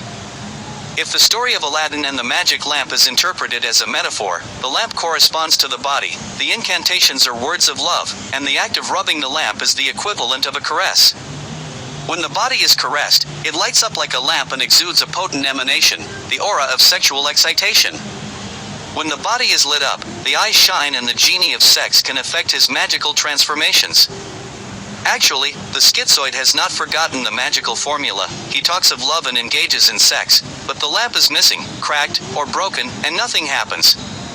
In desperation, he turns to the perverse, experiments with drugs, or becomes promiscuous. None of these desperate maneuvers releases the genie of love and sex. It is normally assumed that if a person becomes aware that certain activities or patterns of behavior are self-destructive, he will change his actions. Repetition compulsion, that is, the need to repeat painful traumatic experiences. It can be illustrated by the example of the person who has an inner feeling of rejection yet continually exposes himself to situations in which he is rejected. Aloan TQ 3106. And the more troublesome version of the repetition compulsion is identification with the aggressor. So other people who play the role of him as a child, he plays the role of his own mother, shames himself. That means his soul, his inner child is repressed, it's projected. So others will play him to keep it repressed and to keep it projected. He's got to find someone to project it onto to keep it repressed. So Lowen was saying there's nobody there because he's the aggressor and the victim. That's like 1 minus 1. He feels empty and all that. And to do that, he's got to shame someone else. To feel empty, he's got to shame someone else. That's the more disturbed one. And then another disturbed one is if someone is playing the proxy of him, okay, due to the fusion, at the same time there's his mother who hurt him. Now he plays himself, expressing his anger at the mother. So first he plays the mother, finds someone to play him and shame them.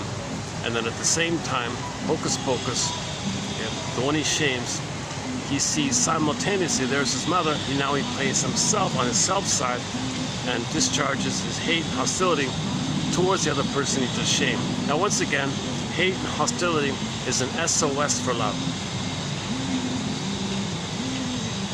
So to continue his cry for love, he's got to find somebody to hate. Hate is a cry for love.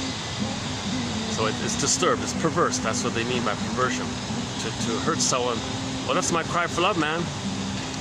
You hurt someone. That's perverse, that's disturbed, psychotic, it's sick, it's pathological, so on down the line.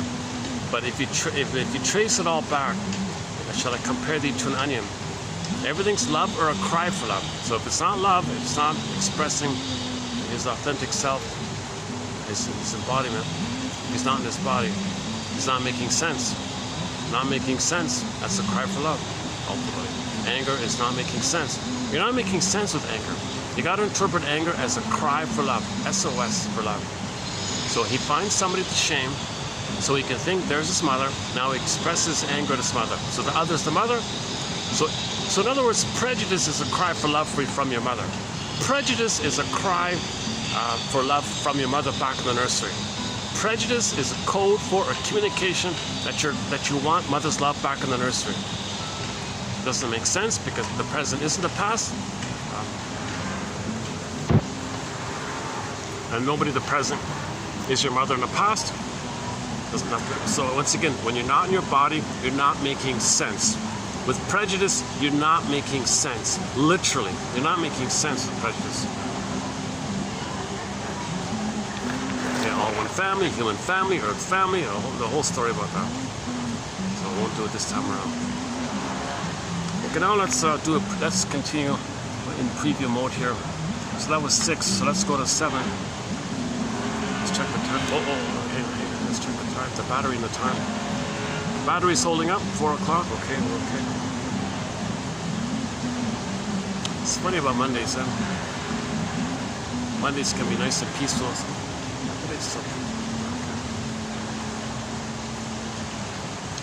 Okay, so that was 06, right?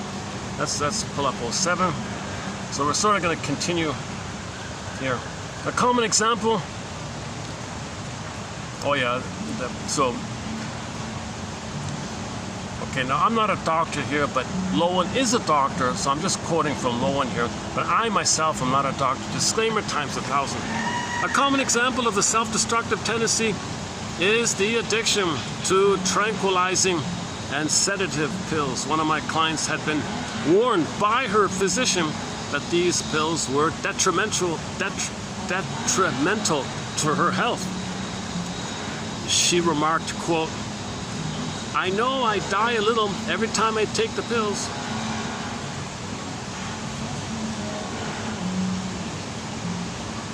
Right?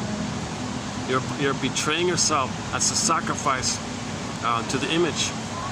See, yesterday was when you reject your feelings, you gotta have a compensation image of some superior thing, a narcissistic special thing. That becomes an idol, and you sacrifice to the idol, the God, the image. Okay, you think you're the special, whatever, right? To compensate. Okay? You got to take refuge in the time in the uterus when you were a king and a god, or when you thought you were a king and a god. You're taking refuge in that blissful attitude. You don't need anybody. You're self-sufficient. So you have this image of the self-sufficient thing. To keep that, you got to sacrifice your feelings for that. So every time you take the pill and you push down your feelings, it's to sacrifice the feelings to the god, of the idol, of the image that you're a king and a god. That's a compensation, a refuge of not having your feelings. So very schizoidal. So pill taking is an oral fixation. It's a narcissistic oral fixation, and it promotes the schizoid. It increased the schizoid issue. I mean, it makes you more schizoid. It makes you more schizoid. More detached from your feelings, more removed from your feelings. Again, I'm not a doctor, but okay. She had made a number of attempts to stop the pills. Each time she did, she felt better, felt a lot better. But she turned back to the pills just when she started to feel better. And no sooner did she resume her dependence on the pills than she lost all her good feelings. Okay, so that's called self-activation triggers abandonment depression, which leads to defense. So when she tried to get better, when she tried to heal herself and stop taking the pills, that triggers the abandonment by the mother failing you and hurting you, and those feelings are going to come up. Those feelings are coming up. Panic, push down the feelings, takes the pills. The pills are not healthy, it pushes down the feelings. So you stop taking the pills, feelings come up, panic, takes the pills, like that. Okay, so this phenomenon is generally known using Masterson's axiom: self-activation, real self-activation. You want to heal, you want to do something good for yourself, you want to stop doing something destructive, something authentic, something that's helpful, something that's honest for you, something that'll move you towards getting your feelings back. That's going to trigger the abandonment depression. How you felt with your mother, how you felt when your mother betrayed you, used you, shamed you, and all that. That brings up a lot of fear, a lot of panic, and then whenever you feel all that kind of panic, you want to get away from it. You want to push down the feelings, so you do something defensive. So in her case, she took the pills again. She could have done something else. She could have just go to the golf course and hit the balls or something. I don't know. Maybe she could. do something else. So you can do some kind of sublimation. You can channel it in some other kind of way. That's not as harmful, called sublimation.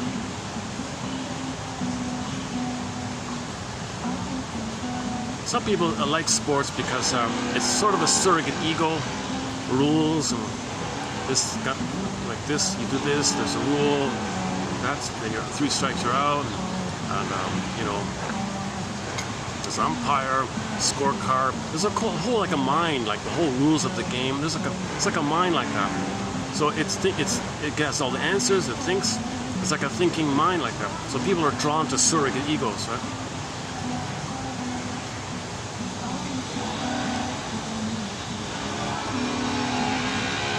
And Masterson was saying to one of his students, watch out when you're dealing with religious people, because religion functions as a surrogate ego for them. Like tells you how to think, tells you. Religion doesn't want you to think for yourself, it just wants you to submit to the surrogate ego. So that's a schizo. So you could argue that religion,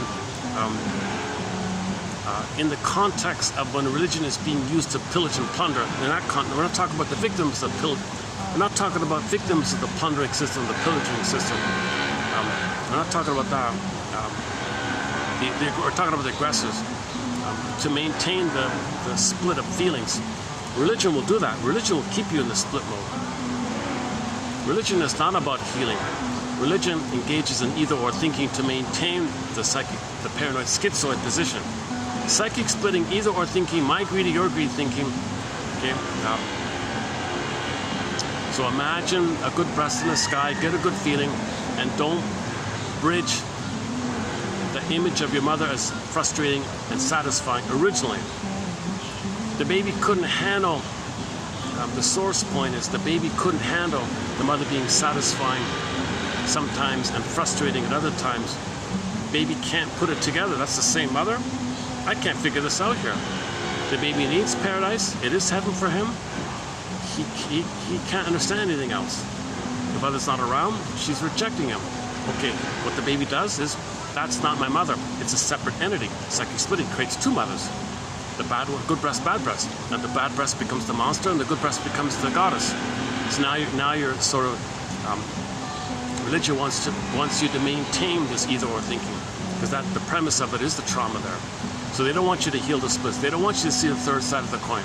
They want you to either-or like that. They want you to maintain adversarial thinking, jungle slogan thinking, frozen fear thinking, either-or thinking, my greedy, your greedy thinking, adversarial thinking, oppositional thinking, like that. Because you heal when you find the third side of the coin. The speaker at the podium does not want you to find the third side of the coin. They're there to prevent you from finding it on your own without them. So they want to preempt you from healing and maintain the freezing. So they promote the one side. Oh, you want the one side? Okay, the good breast in the sky. So you poetically, hypnotically get people to fantasize the good breast in the sky. It knows you, loves you, it's there for you, unconditional. You describe the breast, you describe the placenta, you put it together to trigger a time when you did feel safe with your mother. You got a good feeling, a blip of a good feeling. Did you get your hit? Did you get your blip? Put your money in the basket.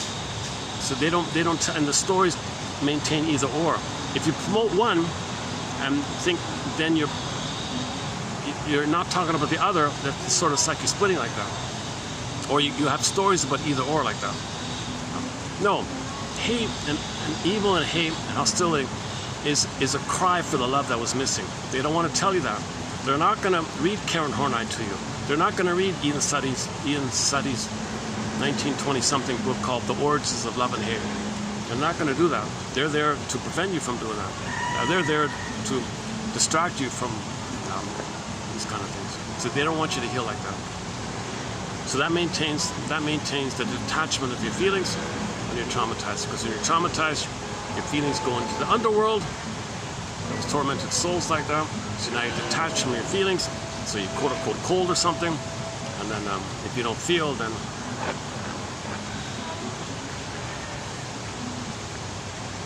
you won't have empathy and understanding for others or care for others. That kind of thing is needed to create flying monkeys to pillage and plunder. So religion is part of the plunder system, part of the pillage system. It's sort of like the psychology of brainwashing. So the hospital birth starts it off, and religion keeps it going, kind of. So there's a whole 10-hour topic on this kind of area. So let's not go down that road today.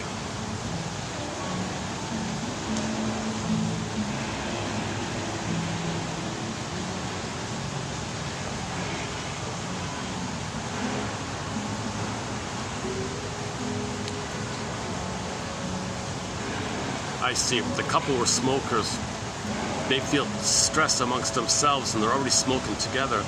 It's not enough, right? So they want to triangulate, sit beside me, and it kind of like distracts them a little bit if there's a third around, right? So they actually wanted to sit near somebody. It keeps them calmer like that. It's emotional triangulation theory. So they're a little bit scapegoating me a little like that. We can look at him, we can focus on him, and then we don't focus on each other. Because they focus on each other, but there's pain. So they tranquilize the pain. He smokes, she smokes, he smokes, she smokes. Still the pain, still the pain. The anger, the hurt, the shame. Well, find a third who think is no good, or think is no good, and then she can do it, and he can do it, then they don't do it on each other, kind of. So they're looking for more ways to, more and more ways to scapegoat and deny their feelings. Projection keeps repression. Smoking keeps repression. So they're smoking to repress. They're going to project to repress.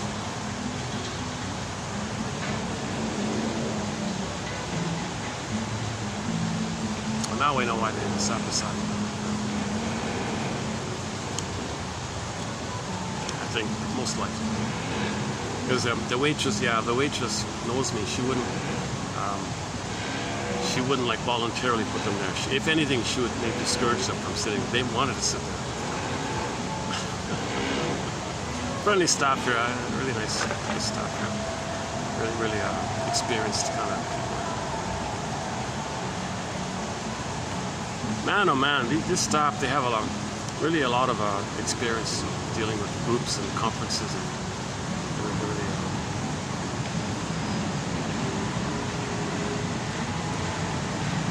mature kind of crowd here. Okay, where are we here? Yeah, you don't see kids goofing off, and you don't see the giggling in the corner. They're a professional outfit here.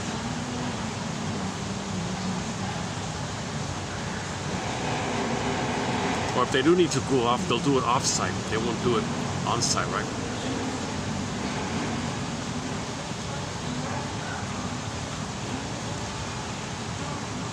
Her anxiety, like that of all schizoid personalities, increased when things went well and she felt good.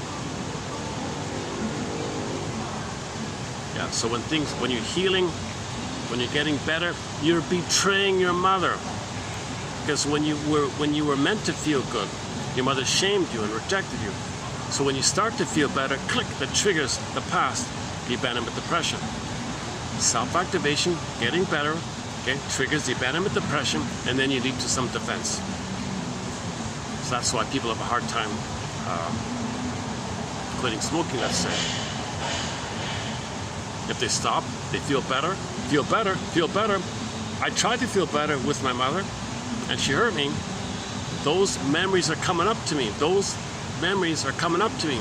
That's triggering a lot of stress hormones, fear hormones, panic hormones. I'm feeling what I felt in the past. I thought it was going to be a goner. I don't realize this. It's coming to me in my body. I feel panic in my emergency. Okay, I got to get away from my feelings. Oh, give me back a cigarette. Kind of thing. Now, let's see.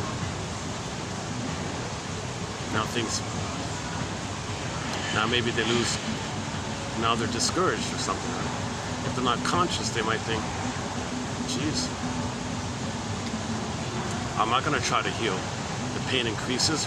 Well, let's triangulate. A couple might have a kid. Let's have a kid and shame him.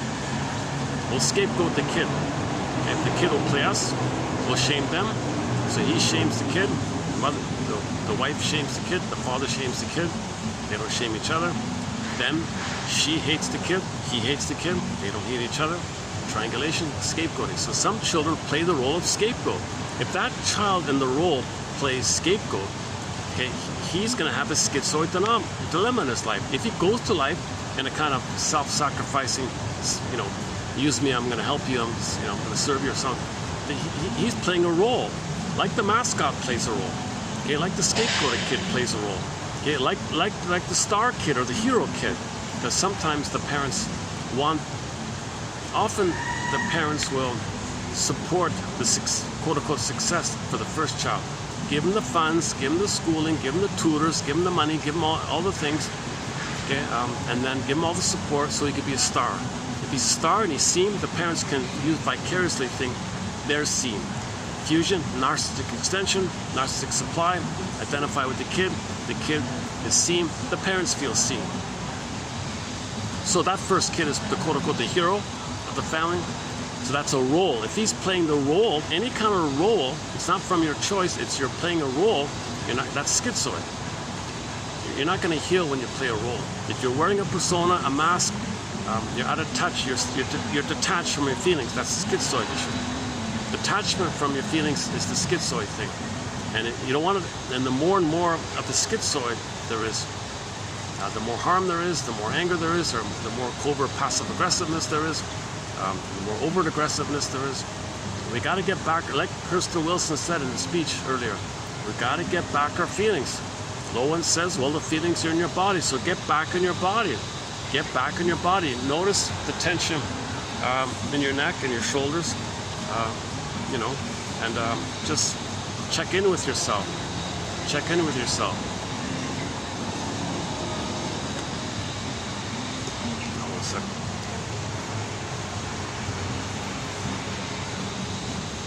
Okay, next one. Okay, take care.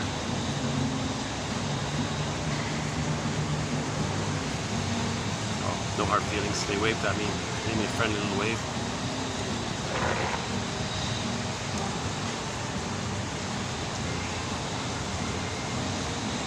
Let's wait a minute here. Okay, where are we here? Her anxiety, like that of all schizoid personalities, increased when things went well and she felt good. Good feelings, she said, led to the awareness of pain and doom. That's called abandonment depression by Masterson, the pain and doom. Finally, the anxiety becomes unbearable. Quote, I don't want to feel so good because I will have to pay for it later, she remarked. The pills diminished the anxiety by producing a kind of oblivion.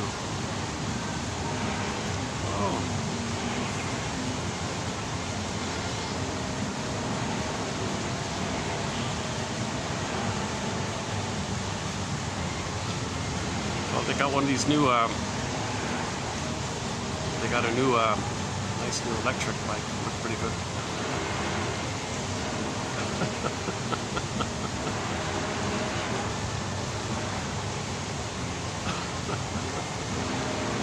Oh man, I gotta go back. Hold on a sec. I'm drenching in sweat here. Let me go back to the fan here. Give me a minute here. Well, let's do this. Let me we'll play a song. Hold on.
about to go insane. I've been down before, riding along in this big jet plane. I've been thinking about jumping out the door, 'cause my homeland is so far away, and I feel like it's all been done. Somebody's trying to make me stay, and I've got to be on the run. Oh, big old jet airliner, don't carry me too far away. Oh, big old jet airliner, 'cause it's here that I've got to stay.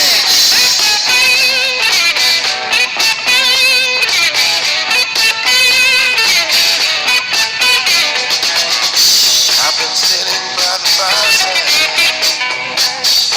wondering where my strength is going. Looking through the mirror of life, trying to find out which way the wind's blowing. But my heart keeps pushing me backward as I jump aboard that 747. Riding high, but with a tear in my eye. You got to go through hell before you get to heaven. Oh, big old jet airliner, don't carry me too far away. Ooh, big old jet airliner, 'cause it's here that I've got to stay. Oh, you know what? My own style.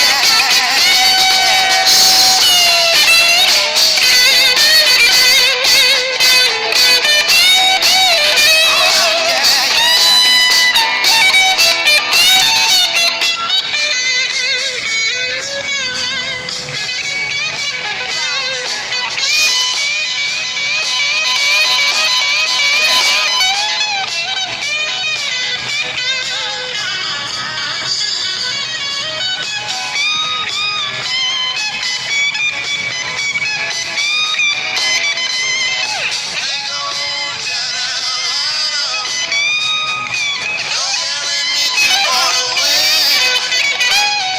Big old jet airliner, here that I've got to stay.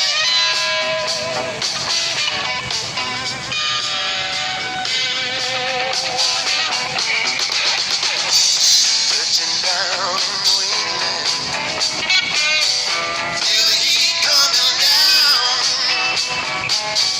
First of August, Lord, I said I'd be there, but I couldn't seem to quite get it down. 'Cause I'm going with some hesitation. I'd like to go and make my way, but there's so many people, Lord, to talk to, and a whole lot of debts to pay. Oh, big old jet airliner, don't carry me too far away. Oh, big old jet airliner, 'cause it's here that I've got to stay.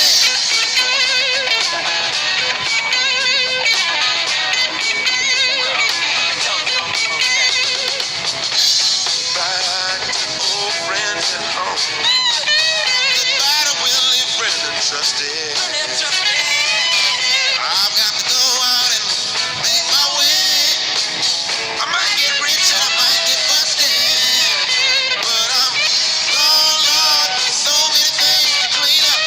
Got to make my way clear before me, but I don't want to get mixed up in any of that funky shit that's gone down before me.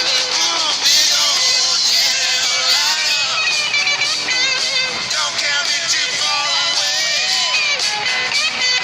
Big old jet airliner, 'cause it's here that I've got to stay. You're trying to pull me away.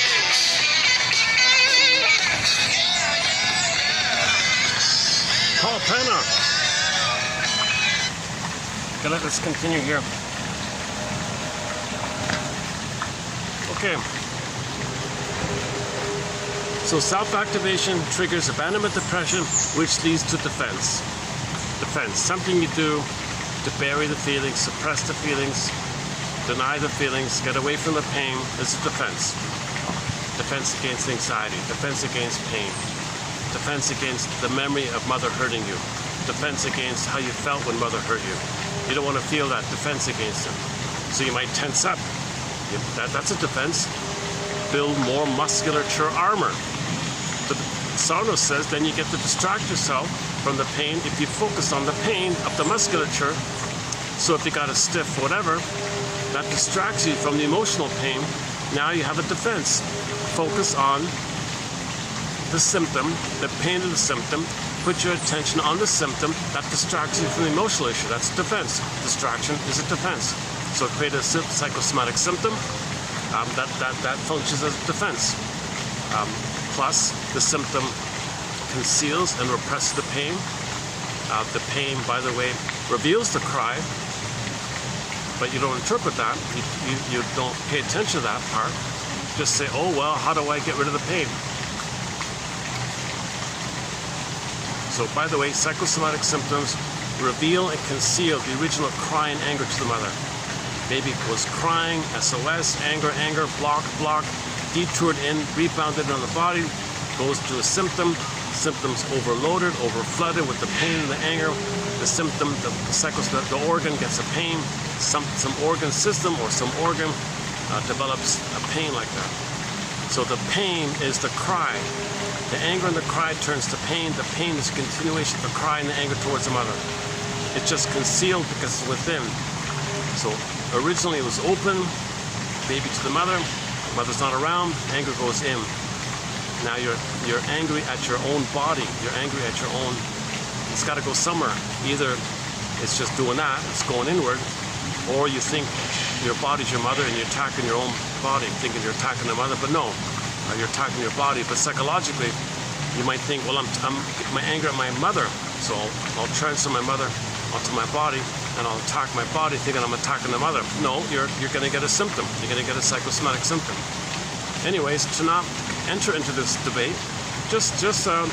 what pill is on sale? That's on sale.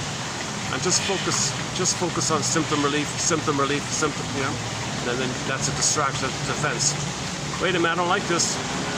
Let's stop it. Feel better. Defense. So self-activation triggers the original pain, which leads to defense. That's all she's saying here.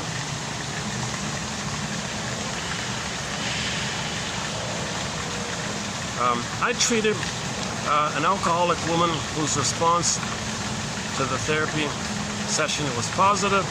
She discussed her problems and feelings openly.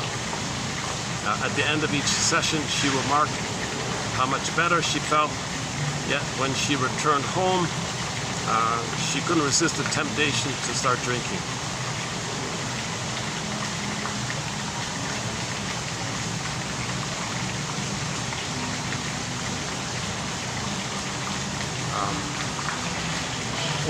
Or the shrink, or she picked up the unprocessed trauma in the shrink, and she had a delayed onset, and she's feeling the contagion of the hate and the anger on the shrink's end, and she's feeling it's like a delayed onset.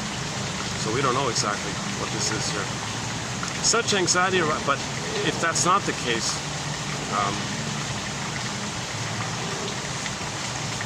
then going home, she felt the separation anxiety from them. Then in that case, when she left the shrink's office, she felt separation. She got triggered separation anxiety, and then she got the anxiety from the separation anxiety. So the session ending triggered the separation stuff. But if the therapy is effective, it shouldn't happen like that, I would think. Such anxiety arises from the fear of being punished for good feelings. If the anxiety becomes too strong, the individual is left with no choice but to destroy his good feelings. Why should success be so feared? What success is so feared? Well, the feared success is the union of love and sex. So he traces it down to this issue. Can you have love and affection with your physical in your body? Can you have tenderness in your body? No, taboo of tenderness. Oh, well, that's the fear. You think you'll be punished if you feel. But it often requires a long analysis before the client gains this insight. The schizoid individual sacrifices his right to enjoy his body and to experience the warmth of human contact. Okay, so I'm imagining if the schizoid is with the lady, he's probably freezing up, he's clenching, he can't really enjoy it. He needs it for survival, but he can't enjoy it, something like that. I'm just guessing around here a bit. Yesterday's quote was that the schizoid needs human contact in the area, well, I gotta survive. The baby needs human touch to survive. He's just thinking in that kind of basic way. He's not loving it, connecting. He thinks it's just like a utilitarian survival thing. Sex is just for survival for him. It's nothing more. It's all tango. So,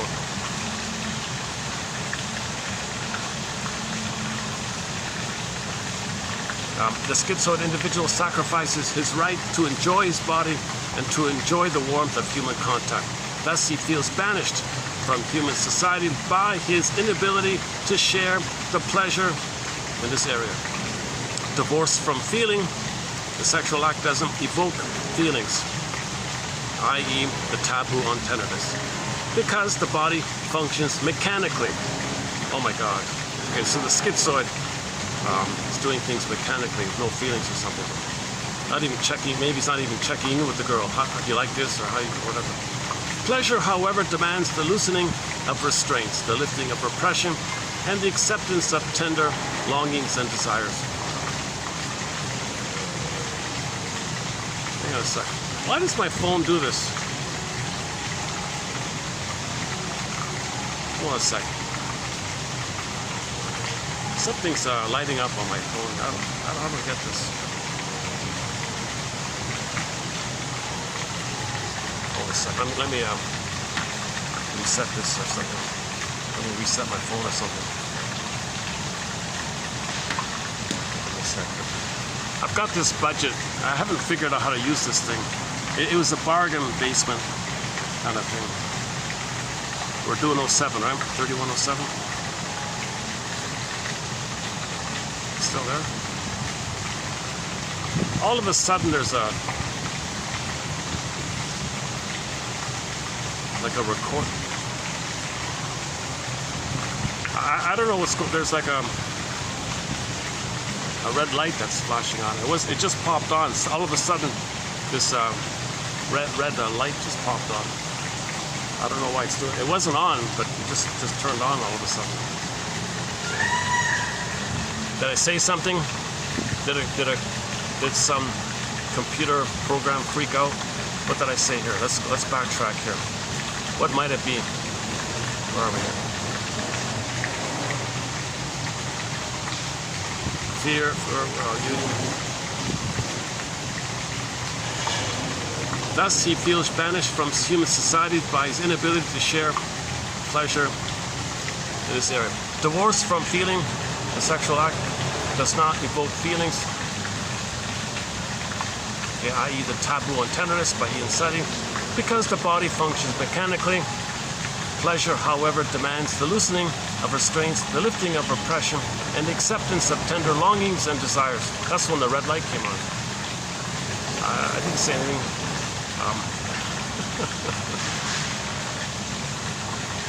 The acceptance of these feelings permits their integration into the personality and their transfer to others in a mature relationship.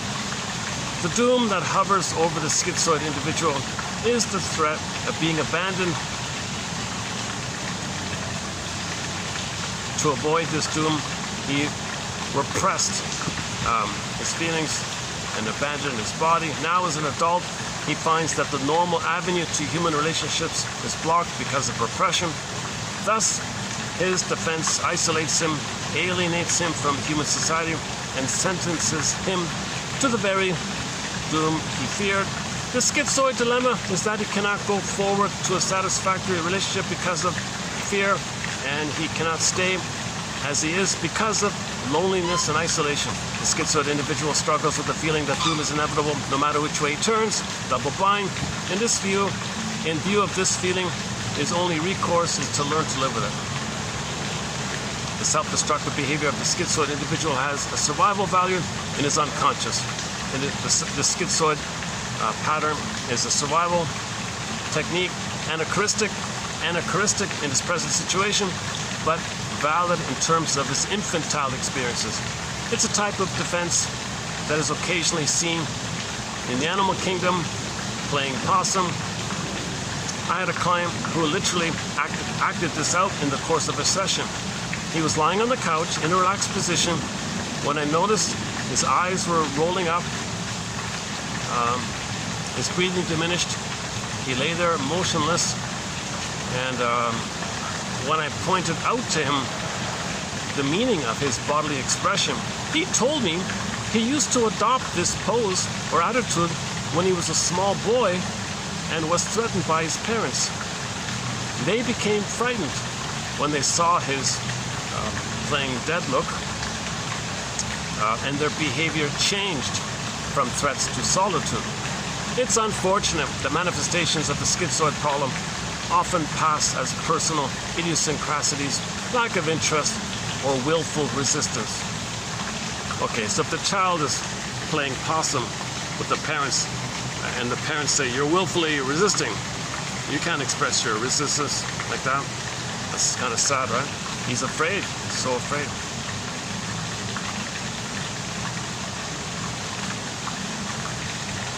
Why was Penny so afraid to be alone? Yet every desperate attempt she made to find love left her feeling more rejected than before. She had the typical schizoid look. Her eyes were dull and vacant. Her skin was pasty and pale. That's funny you said that. Her skin was pale and pasty. Those tango dancers I saw, they had that. They had a very pale and pasty look like that. And her body was frozen in rigidity. Her breathing was very shallow.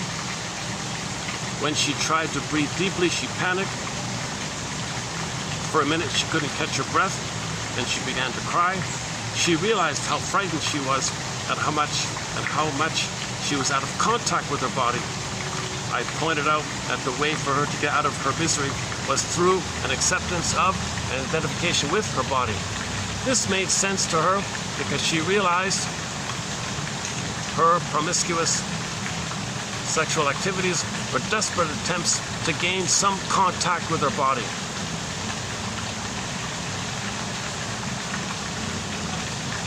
So she had loveless sex, feelingless sex, but she thought maybe I can try to get contact in my body. Maybe she thought. Now I don't have it here, but Lowen went on a bit.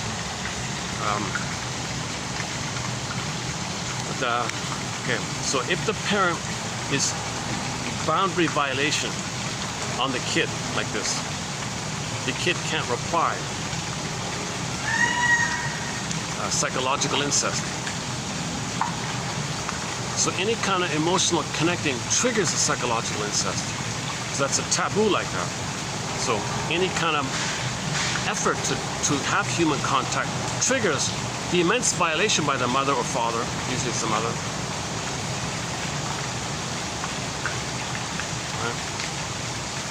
Now what happens is, the reason sometimes the father gets caught up in this drama, because when the mother is unavailable, when the mother doesn't love the son or daughter, there's a desire for some human tenderness.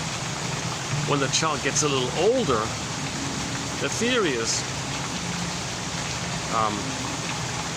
the sexual area is then used in a quest or desire for the tenderness of the softness and the touch with the mother.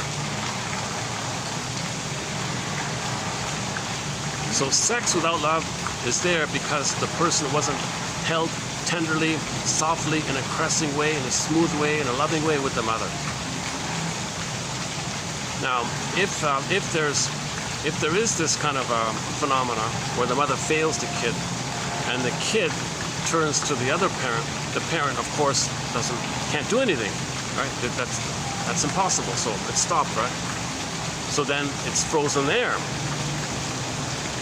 So in the case of the daughter, she couldn't get the affection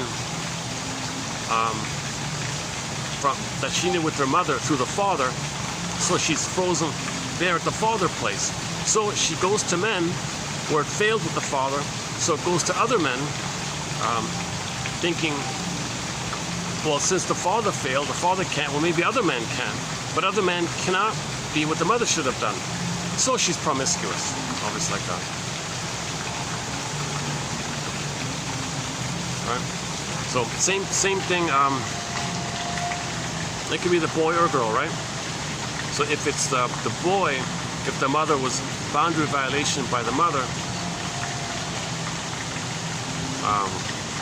well, that's automatic, right? Mother to the boy, it's automatic, right? He's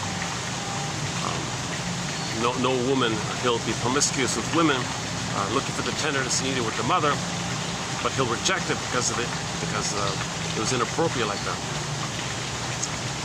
But in the case of the daughter, she sort of has a second. She thinks maybe she has a second chance with the father, but no, the father can't do it.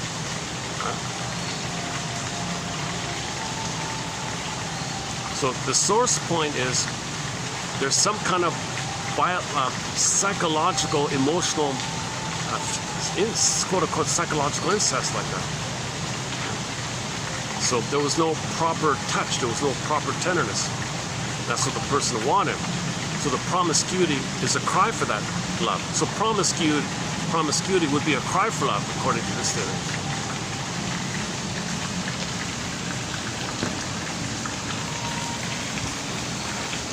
Okay, let's read it. Okay, let's just read this one out here.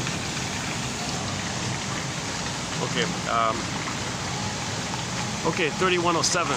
Let's let the phone read it out here.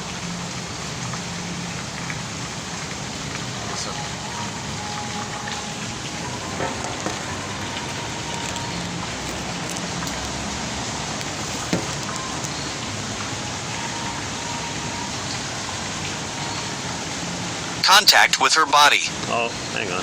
Aloan 3107. Let's try again. 3107. Oh, hang on. Okay, one sec. I'm still figuring out this thing.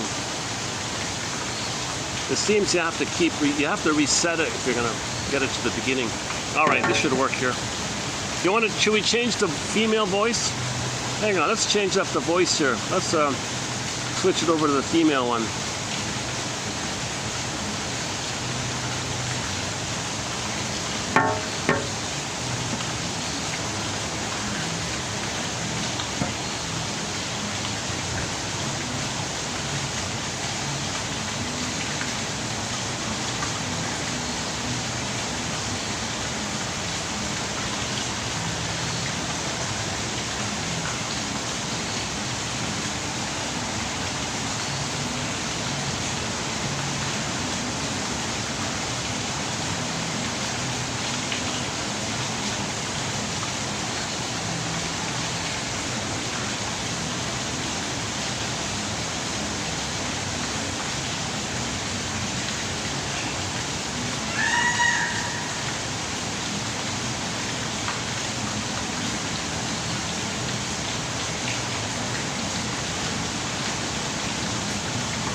What's going on here?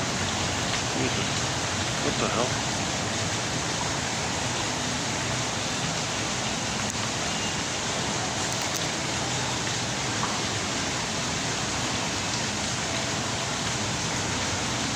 A common example of the self-destructive tendency is the addiction to tranquilizing and sedative pills. One of my clients had been warned by her physician that these pills were detrimental to her health. She remarked, "I know I die a little every time I take the pills." She had made a number of attempts to abstain from the pills. Each time she did, she felt better, more alive, and more positive toward life. Strangely, however, she turned back to the pills just when she felt good. And no sooner did she resume her dependence on the pills than she lost all her good feelings. Go on. And it stops on me for some reason.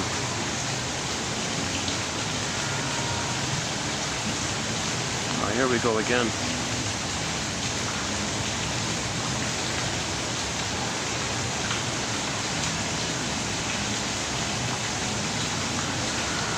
Feelings.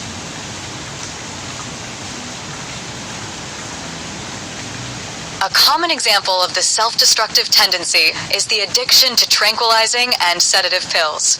One of my clients had been warned by her physician that these pills were detrimental to her health. She remarked, "I know I die a little every time I take the pills." She had made a number of attempts to abstain from the pills. Each time she did, she felt better, more alive, and more positive toward life. Strangely, however, she turned back to the pills just when she felt good. And no sooner did she resume her dependence on the pills than she lost all her good feelings.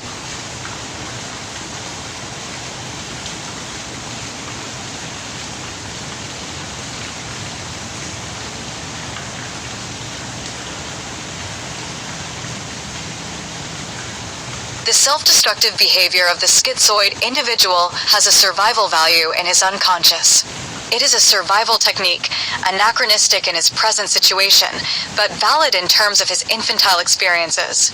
It is a type of defense that is occasionally seen in the animal kingdom, playing dead or possum in the presence of danger. I had a client who literally acted this out in the course of a session. He was lying on the couch in a relaxed position when I noticed that his eyes were rolling up in his head, with the whites of the lower part showing. His breathing diminished. He lay there motionless, and he looked as if he was dying. When I pointed out to him the meaning of his bodily expression, he told me that he used to adopt this pose or attitude when he was a small boy and was threatened by his parents.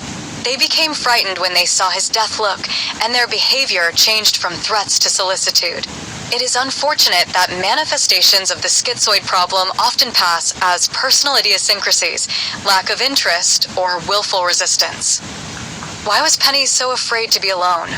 Yet every desperate attempt Penny made to find love left her feeling more rejected than before. She had the typical schizoid look. Her eyes were dull and vacant.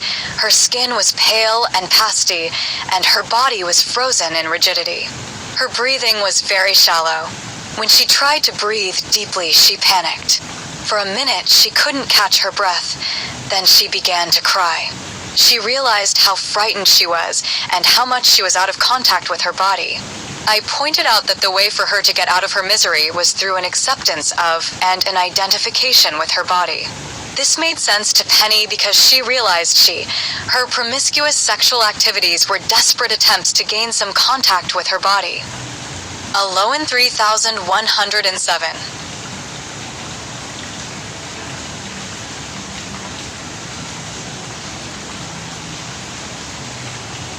$3,107. $3,107. Alohan 3000. Alohan. The self.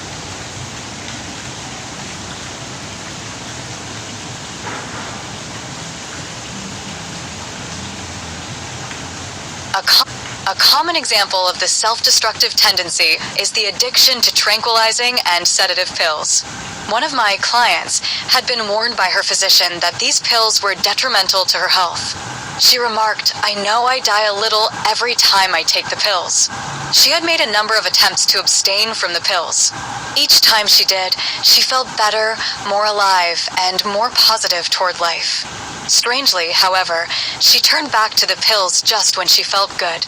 And no sooner did she resume her dependence on the pills than she lost all her good feelings.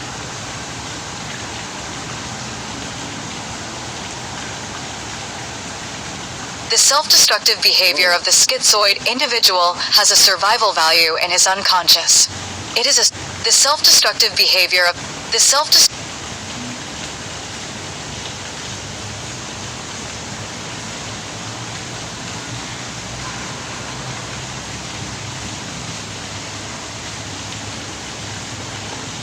Well, my phone is schizoid. I've got a schizoid phone here. My goodness. Jumping all over the place here. For anxiety.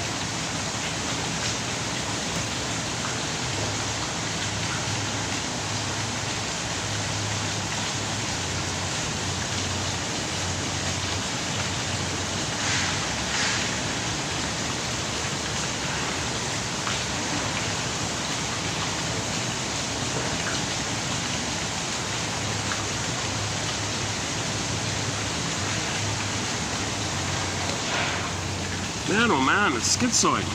I kid you not. It reads a part, then it jumps to another part. I try to backtrack and it skips around to the end. It's just a grasshopper. And I've got to figure this out here. For a while it was working okay. Recently, my phone went schizoidal. So the phone read out the first one. But the main one, the bulk of it, the second one, most of it was, it jumped it. It read the third one, it read the third and the fourth. So the second one was about the anxiety one. Okay, the self-activation triggers abandonment depression, which leads to defense. So the fear of success, okay, I mean the fear of feelings is the fear that if they were to feel, they can't because they got to shut down. Because if they feel, that means they're accepting the psychological incest with the mother. They don't want to feel that, so they shut down. So they can't love in the present. That's the abandonment depression. That's the betrayal. Mother betrayed the boy, or mother betrayed the girl. So if the mother betrays the boy or girl, they won't love others enough. It'll be cursed. They won't love others. There'll be promiscuity. As a cry for love, repetition compulsion, it fails. It's always shallow, it's always empty. It doesn't work kind of thing. Schizoid thinks it's for survival.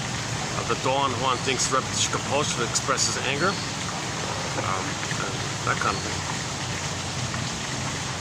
So the mother has to be in touch with her feelings. She has to be embodied. And the kid will feel that, and it'll allow the child to be embodied.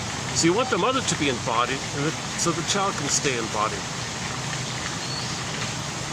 Okay, let's do the next one.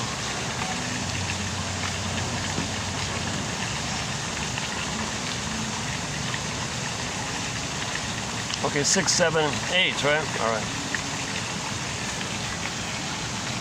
And let's do this one here, the 8 one. Okay, so the trauma that leads to the schizoid, condition. The state of shock accounts for the quality of automatism,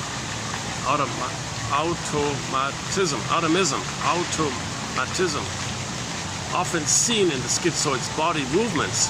In his way of moving, he kind of looks like a bit of a robot. One of my clients noted this quality in himself. He remarked, yeah, that's where I picked this up from. Walking down the street, I saw my reflection in the store window, and it looked like a stick, walking like a stick figure. By this remark, the client indicated that his rigidity reflected the state of shock. He was like a wooden soldier marching to his doom, oblivious to the panic within him. The panic is within him, and he's marching to his doom.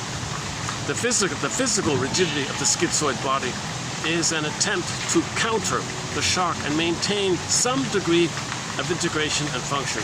This attempt breaks down in the collapsed state, where the condition of shock is more evident and the loss of muscle tone.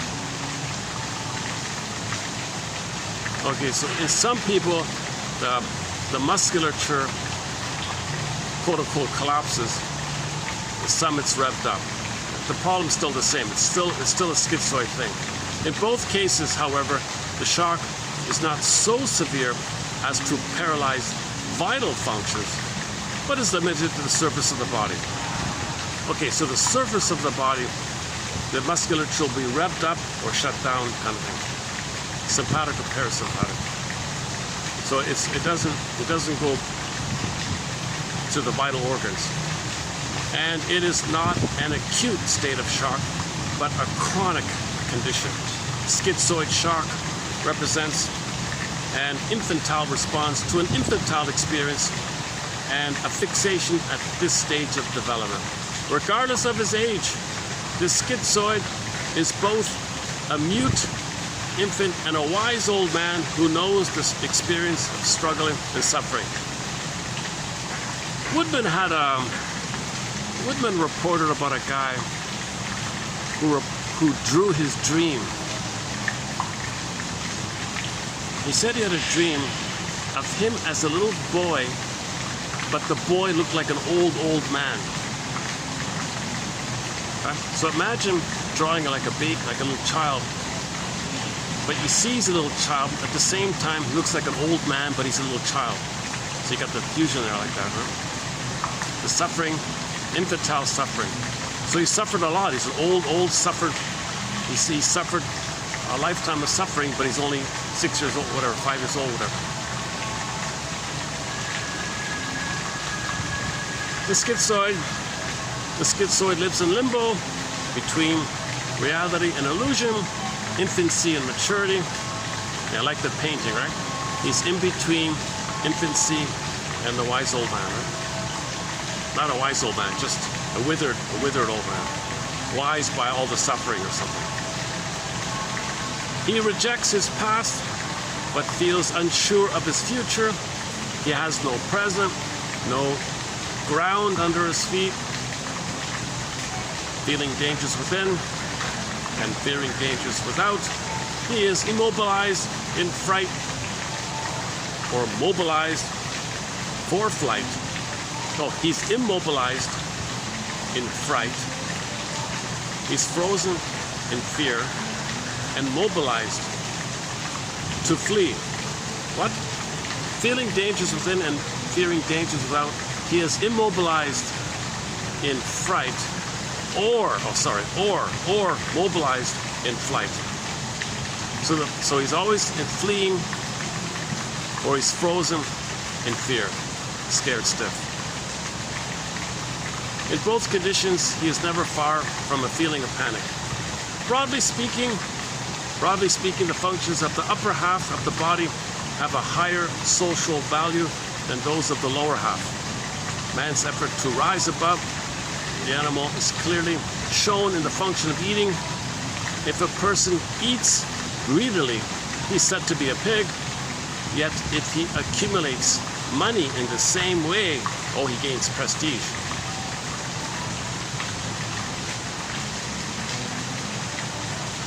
So,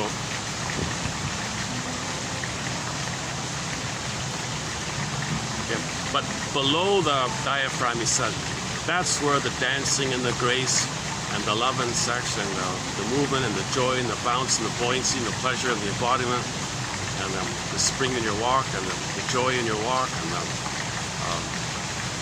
pleasure and the sensations in your body, it's mainly there, but that's all damaged. So you focus on table manners, focus on, you got to use the right spoon. No, you can't use that spoon. You got to wait. You got to say this, and please pass the potatoes. Got to be polite manners. So you look okay like that. And you reject below the table, so to speak, because there's trauma there. There's trauma there. Some children were violated when the mothers gave their daughters enemas, like that, or the sons, I guess. The toilet training was hurtful. So everything below is all damaged like that. Everything's damaged like that. So as long as they know which fork to use, you see.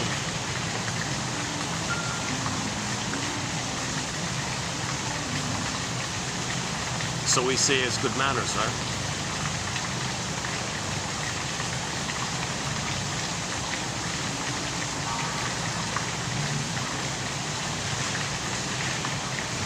So we deny everything else.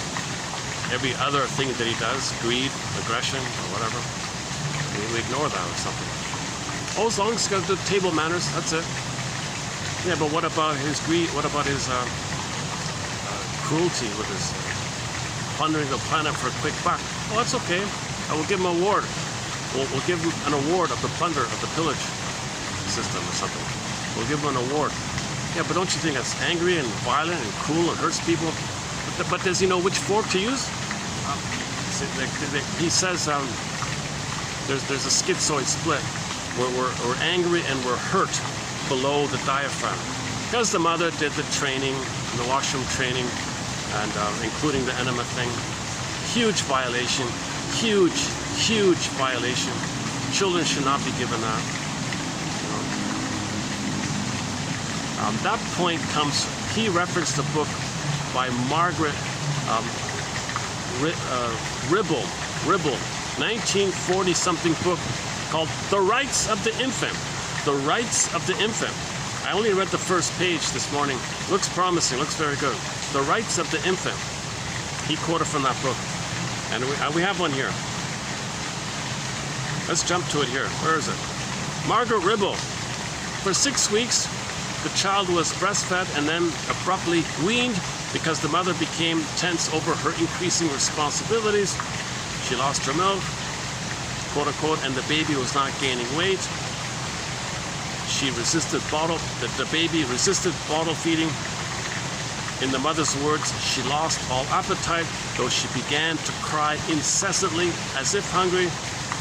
The parents adopted the leave the kid alone attitude, which was in vogue at the time. Let them cry themselves to sleep. And they did not hold her or play with her or attempt to comfort her. Muscularity was developed slowly, and she could not sit up at 7 months. She was like a rag doll. Okay, this example is about the weaning trauma and letting the baby cry to sleep. So this child, I assume, would become, left in that state, would become a waif narcissist. The rag doll. It looks like the waif narcissist. Psychoanalysis explores how unresolved childhood trauma can manifest in adulthood, potentially influencing relationship patterns and self-destructive behaviors. The fathers, just like the mothers, are so caught up in their own unresolved problems that they can rarely fill the essentials of a parental role adequately. The issue every client faces is, can he or she trust their feelings to guide their behavior, or must these feelings be suppressed in favor of a rational approach?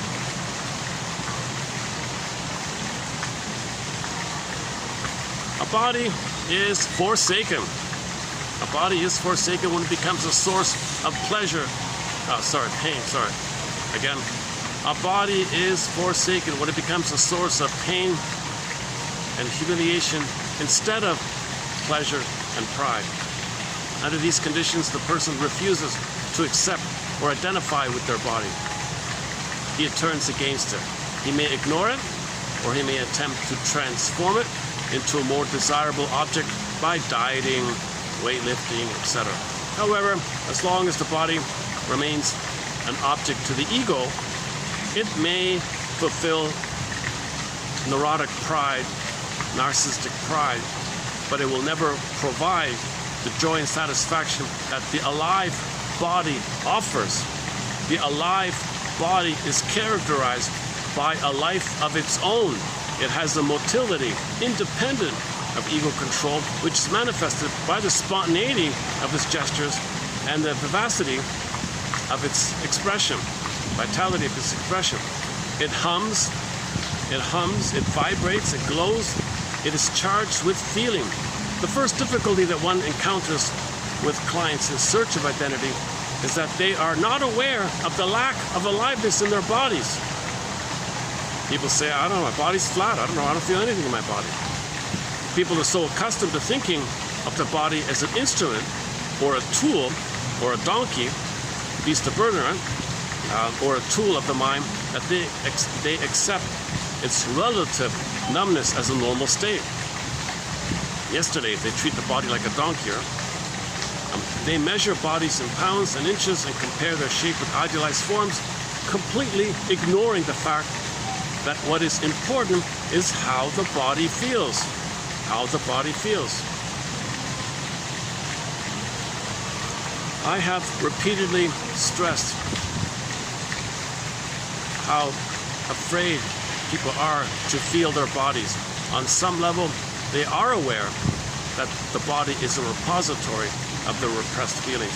And while they would very much like to know about these repressed feelings, they are loath to encounter them in the flesh. Yet, in their desperate search for an identity, they must eventually confront the state of their bodies. They must accept the relevance of their physical condition to their mental functioning, despite the doubt with which they approach this proposition. To overcome this doubt, they must experience their physical tension as a limitation of personality.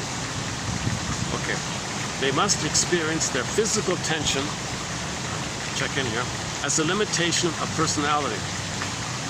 And the release of this tension as a liberation of the personality. The discovery that the body has a life of its own and the capacity to heal itself is a revelation of hope. The realization that the body has its own wisdom and logic inspires a new respect for the instinctive forces of life. So respect that your body has the wisdom of the body. Isn't that a book title or something? Wisdom of the body. Respect that. Get in touch with that kind of thing.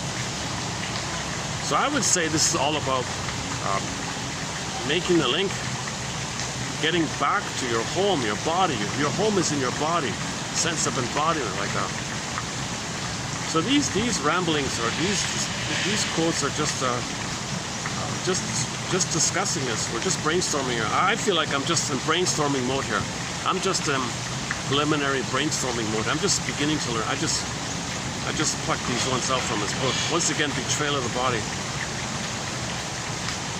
I would say the best quotes were the ones done before. These were kind of just average, I think. 6, 7, 8. But I want to post them anyways. Let's see if the phone will read it out this time.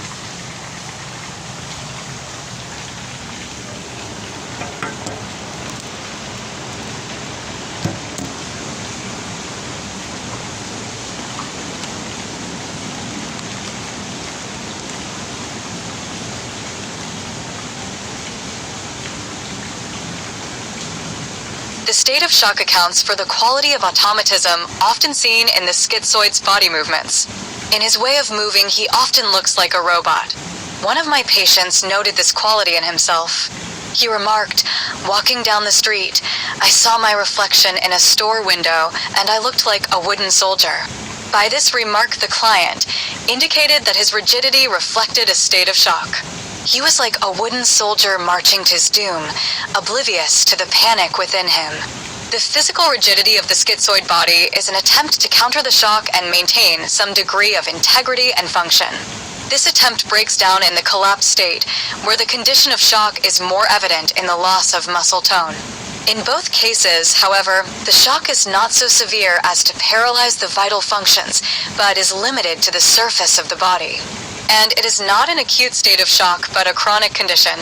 Schizoid shock represents an infantile response to an infantile experience and a fixation at this stage of development. Regardless of his age, the schizoid is both a mute infant and a wise old man who knows the experience of struggle, suffering. The schizoid lives in limbo, suspended between reality and illusion, infancy and maturity. He rejects his past, but feels unsure of the future. He has no present, no ground under his feet. Feeling dangers within and fearing dangers without, he is immobilized in fright or mobilized for flight. In both conditions, he is never far from a feeling of panic. Broadly speaking, the functions of the upper half of the body have a higher social value than those of the lower half. Man's effort to rise above the animal is clearly shown in the function of eating. If a person eats greedily, he is said to be a pig. Yet, if he accumulates money the same way, he gains prestige. Oh, go on, go on. Oh, it stopped again. Oh, for Pete's sakes. This time it read them. This time it stopped there.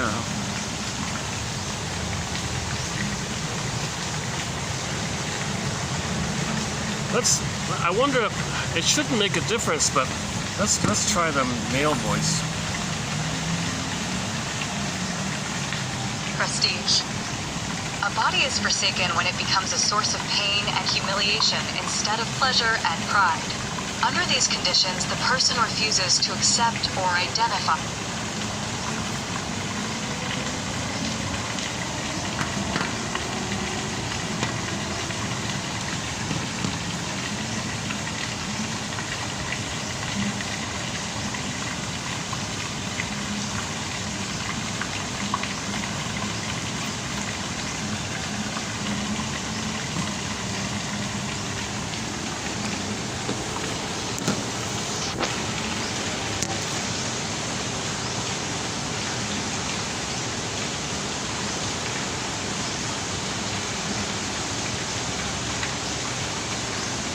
The state of shock accounts for the quality of automatism often seen in the schizoid's body movements. In his way of moving, he often looks like a robot. One of my patients noted this quality in himself. He remarked, "Walking down the street, I saw my reflection in a store window and I look like a wooden soldier." By this remark, the client indicated that his rigidity reflected a state of shock. He was like a wooden soldier marching to his doom, oblivious to the panic within him. The physical rigidity of the schizoid body is an attempt to counter the shock and maintain some degree of integrity and function. This attempt breaks down in the collapsed state, where the condition of shock is more evident in the loss of muscle tone. In both cases, however, the shock is not so severe as to paralyze the vital functions but is limited to the surface of the body. And it is not an acute state of shock but a chronic condition. Schizoid shock represents an infantile response to an infantile experience and a fixation at this stage of development. Regardless of his age, the schizoid is both a mute infant and a wise old man who knows the experience of struggle, suffering. The schizoid lives in limbo, suspended between reality and illusion, infancy and maturity. He rejects his past but feels unsure of the future. He has no present, no ground under his feet. Feeling dangers within and fearing dangers without, he is immobilized in fright or mobilized for flight. In both conditions, he is never far from a feeling of panic. Broadly speaking, the functions of the upper half of the body have a higher social value than those of the lower half. Man's effort to rise above the animal is clearly shown in the function of eating. If a person eats greedily, he is said to be a pig. Yet, if he accumulates money the same way, he gains prestige.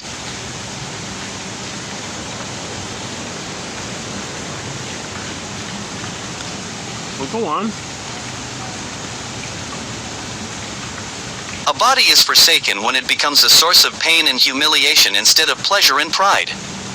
Under these conditions, the person refuses to accept or identify with his body. He turns against it.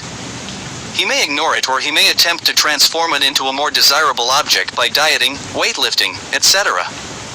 However, as long as the body remains an object to the ego, it may fulfill the ego's pride, but it will never provide the joy and satisfaction that the alive body offers. The alive body is characterized by a life of its own. It has a motility independent of ego control, which is manifested by the spontaneity of its gestures and the vivacity of its expression. It hums, it vibrates, it glows. It is charged with feeling. The first difficulty that one encounters with patients in search of identity is that they are not aware of the lack of aliveness in their bodies. People are so accustomed to thinking of the body as an instrument or a tool of the mind that they accept its relative deadness as a normal state. They measure bodies in pounds and inches and compare their shape with idealized forms, completely ignoring the fact that what is important is how the body feels. I have repeatedly stressed how afraid people are to feel their bodies. On some level, they are aware that the body is a repository of their repressed feelings, and while they would very much like to know about these repressed feelings, they are loath to encounter them in the flesh. Yet, in their desperate search for an identity, they must eventually confront the state of their bodies. They must accept the relevance of their physical condition to their mental functioning, despite the doubt with which they approach this proposition. To overcome this doubt, they must experience their physical tension as a limitation of personality, and the release of this tension as a liberation of the personality. The discovery that the body has a life of its own and the capacity to heal itself is a revelation of hope. The realization that the body has its own wisdom and logic inspires a new respect for the instinctive forces of life. The issue every patient faces is, can he trust his feelings to guide his behavior, or must these feelings be suppressed in favor of a rational approach? Alone.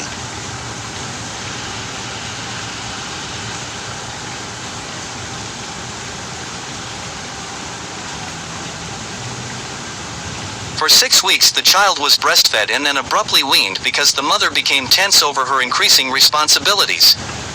She lost her milk, and the baby was not gaining weight. Janet resisted bottle feeding. In the mother's words, she lost all appetite, though she began to cry incessantly as if hungry. The parents adopted the leave the child alone method, which was in vogue at the time, and they did not hold her or play with her or attempt to comfort her. Muscularly, she developed slowly and could not sit up at 7 months. She was like a rag doll. Ribble. The fathers, just like the mothers, are so caught up in their own unresolved problems that they can rarely fill the essentials of a parental role adequately. T. Lids and S. Fleck. Psychoanalysis explores how unresolved childhood trauma can manifest in adulthood, potentially influencing relationship patterns and self-destructive behaviors. Unknown. TQ 3108.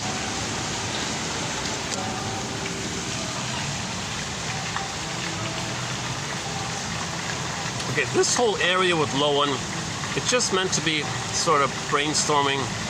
There's no clear kind of set answers. Whereas most of the time, the concepts are specific and clear like that. This area is just cloudy like that. So hopefully with time in the future, I'll feel more confident in this area. Okay, now let's go to today's batch below here, 3076. So I've discussed this already in preview mode, 3076, about a month ago. And so here it is here. Oh, the Suddy one. Ian Suddy, Hollinger, and a couple of miscellaneous. Okay. So let's quickly do the Suddy one. So the Suddy one, this is 1920 something. 1920. We can only hate a person whose love we desire. So the baby is going to hate because he wants the love. Love is a cry. Hate is a cry for love. You desire the love. You're not getting it, so the hate is the cry for love. Hatred owes all of its meaning to a demand for love. I see in the infant's longing for the mother an expression of what in free-living animals we call the self-preservation instinct. Consistently with this, I see in anxiety and hate an expression of apprehension or discomfort at the frustration or threatened frustration of this all-important motive. The maximal effort to attract attention. Okay, so anger is the maximal effort to attract attention. It's a protest against unloving conduct. Mother, I'm in protest of your unloving conduct. My anger is a protest about that. Hatred, I consider, is just a standing reproach to the hated person, and owes all of its meaning to a demand for love. So hate is like a demand for love now.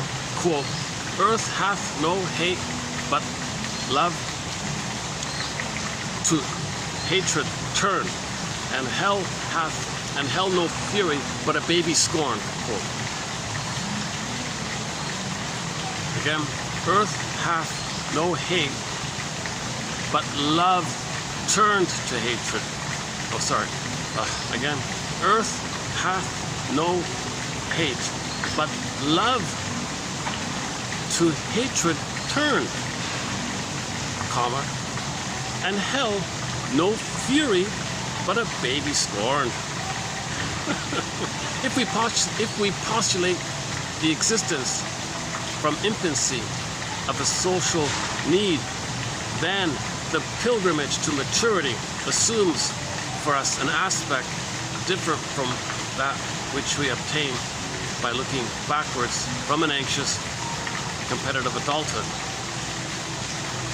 If we postulate the existence from infancy of a social need, then the journey to maturity, the pilgrimage to maturity, born to be an adult, assumes for us a different aspect from that which we obtain by looking backwards from an anxious, competitive adulthood. Okay, so we're meant to grow and heal. Okay, the greed and hate, or the ape and the tiger within us.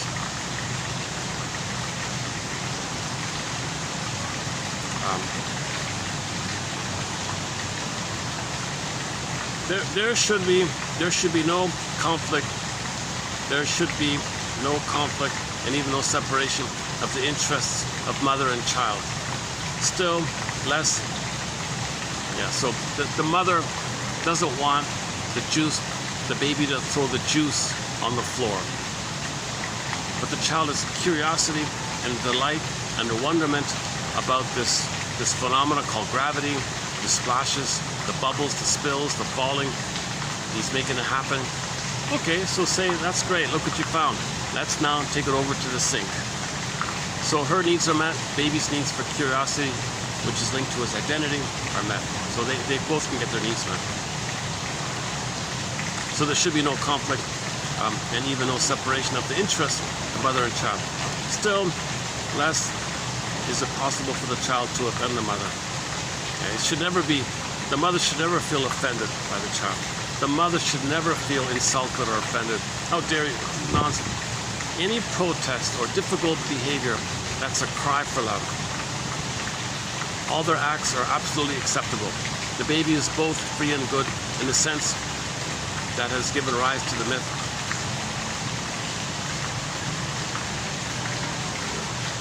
Okay, aggressivity.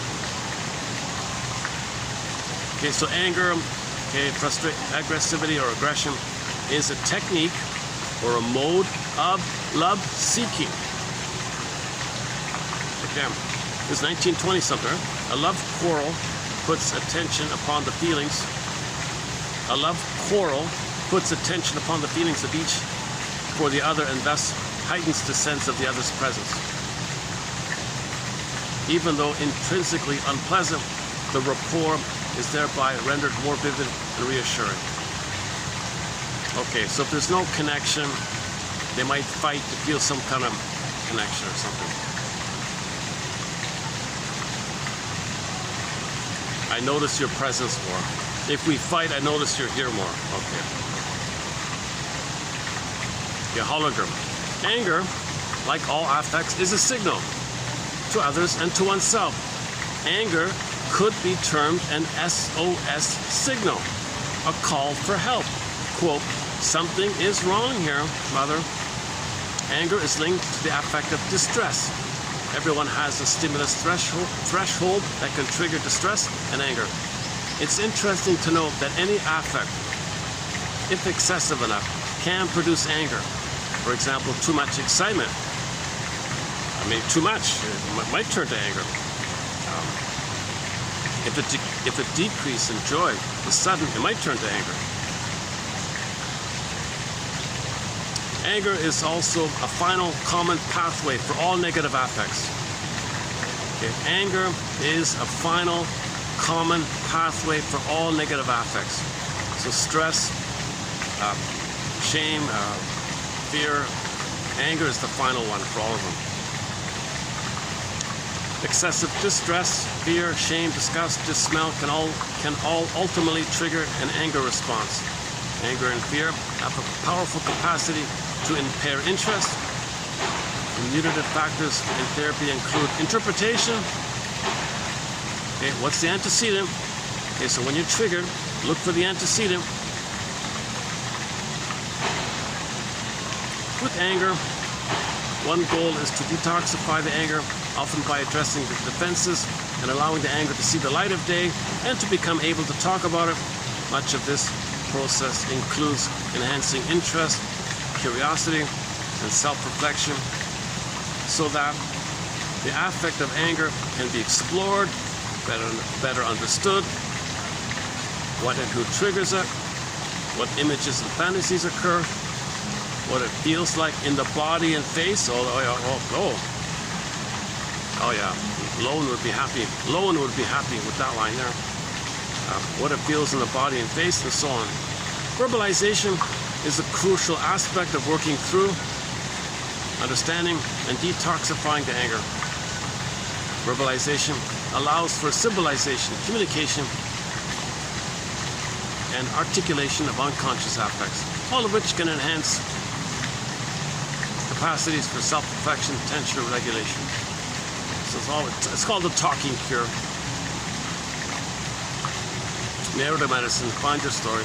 Many emphasize the importance of putting into words the various triggers, feelings, fantasies, and so on associated with the anger, generating in our clients a sense of curiosity about their internal worlds and feelings. That is, we want to mobilize the affect of interest. I wonder if you wonder, wanderlust, to aid in dealing with negative affects. The mishandling of the interest affect early in development compromises the capacity of interest to help understand negative affects. Okay, so when the mother says, don't touch this, don't do that, stop that, you crush the child's spirit of curiosity, identity. He feels defective and shame and no good because his interest came from his identity. You crush his interest. The baby thinks you're crushing his identity. You're shaming him. The whole spectrum of psychopathology is intimately linked with the punitive socialization of anger. There is no affect whose punitive socialization can more jeopardize human development. So the final pathway when the baby's angry is it's an SOS, and the mother punishes him. Okay, well, now you get crime, now you get delinquency, now you get all these problems. The mother's meant to interpret the baby's anger as a distress signal, just a cry for help, a cry. The baby's saying, Mother, I feel like I'm gonna perish here. I'm in peril. Mother, I'm drowning. Mother, SOS, throw me a life raft. Mother, help, help. You're criticizing me, baby? Yeah, and from that point on, he may grow up and, Hollinger thinks all of the violence out there comes from this point. When the mother hits him for his anger, he's going to be violent. Because what can he do now?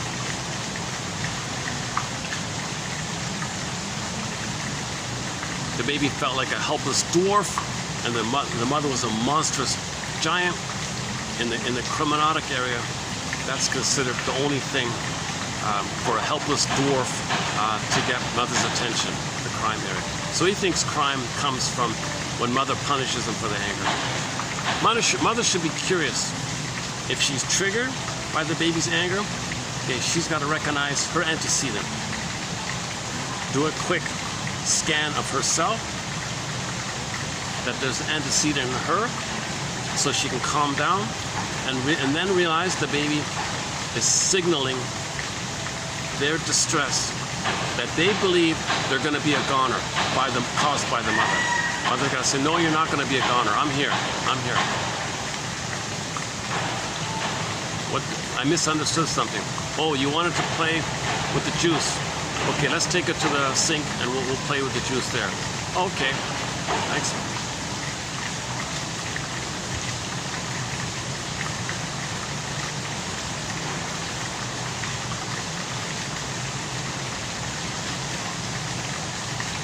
Baldwin notes that hate is a defense against pain.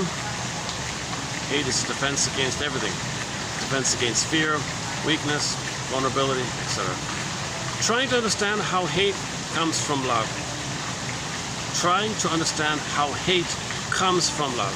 How the hate within us all potentially denies our compassion and binds us to our own and even more importantly, others' frailties and vulnerabilities, is the subject of many plays, novels, stories, poems, films. To tolerate the hate caused by the deprived child, who is really demonstrating his unconscious hope. Mother, I have a hope. My hate is, I still have hope that you'll respond.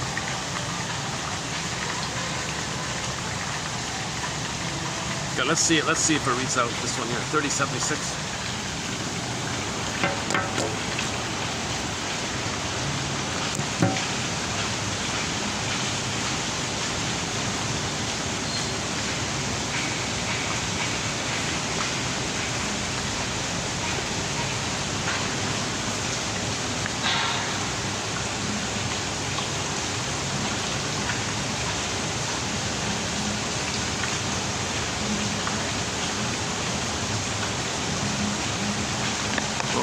Not again.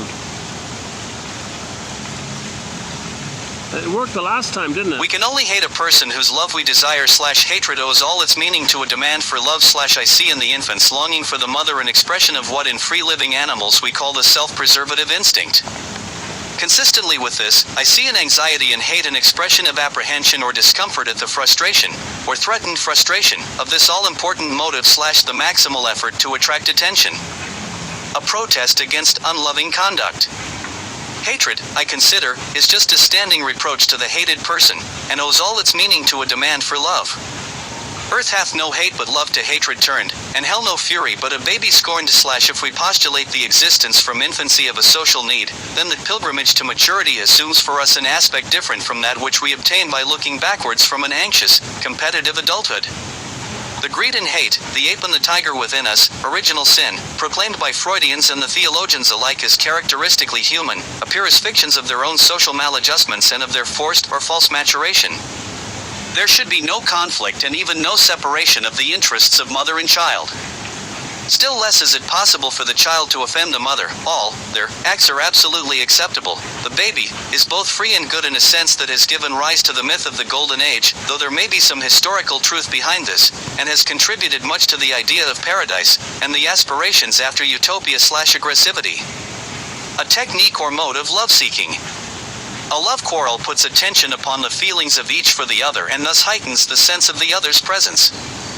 Even although intrinsically unpleasant, the rapport is thereby rendered more vivid and reassuring. I study. Anger, like all affects, is a signal, to others and to oneself. Anger could be termed an SOS signal, a call for help, something is wrong here. Anger is linked to the effect of distress. Everyone has a stimulus threshold that can trigger distress and anger. It is interesting to note that any effect, positive or negative, if excessive enough, can produce anger. For example, too much excitement can lead to anger. If a decrease in stimulation, enjoyment, is too much, this can lead to boredom, irritability, and anger. A too intense startle episode can result in fear and anger. Anger is also a final common pathway for all the negative affects. Excessive distress, fear, shame, disgust, and dismay can all ultimately trigger an anger response. Anger and fear have a powerful capacity to impair interest. The mutative factors in therapy include interpretation, childhood antecedents, etc., and various aspects of the client-therapist relationship. With anger, one goal is to detoxify the anger, often by addressing the defenses and allowing the anger to see the light of day and to become able to talk about it. Much of this process includes enhancing interest, curiosity, and self-reflection so that the effect of anger can be explored and better understood, what and who triggers it, what images and fantasies occur, what it feels like in the body and face, and so on. Verbalization is a crucial aspect of working through, understanding, and detoxifying the anger. Verbalization allows for symbolization, communication, the inarticulation of unconscious effects, all of which can enhance capacities for self-reflection and tension regulation. Many emphasize the importance of putting into words the various triggers, feelings, fantasies, and so on associated with anger. Generating in our clients a sense of curiosity about their internal world and feelings. That is, we want to mobilize the effective interest to aid in dealing with negative affects. The mishandling of the interest effect early in development compromises the capacity of interest to help understand negative affects. P. Hollinger. The whole spectrum of psychopathology is intimately linked with punitive socialization of anger. There is no effect whose punitive socialization can more jeopardize human development. S. Tompkins/Baldwin notes that hate is a defense against pain, Tooken in 2019. C. Adams. A defense of weakness and fear. H. Guntripped/trying to understand how hate comes from love, how the hate within us all potentially denies our compassion and blinds us to our own and, even more importantly, others' frailties and vulnerabilities is the subject of many short stories, novels, poems, and films. Elmay/to tolerate the hate caused by the deprived child, who is really demonstrating his unconscious hope. J. Abram and K. Jolmond. There are, however, modes of religion which accord with the fundamental longing for affection and find in the love of a heavenly Father, or in the Virgin Mother, the satisfaction of the need for tenderness and affection of which they felt themselves denied in. J. Hadfield. TQ 3076.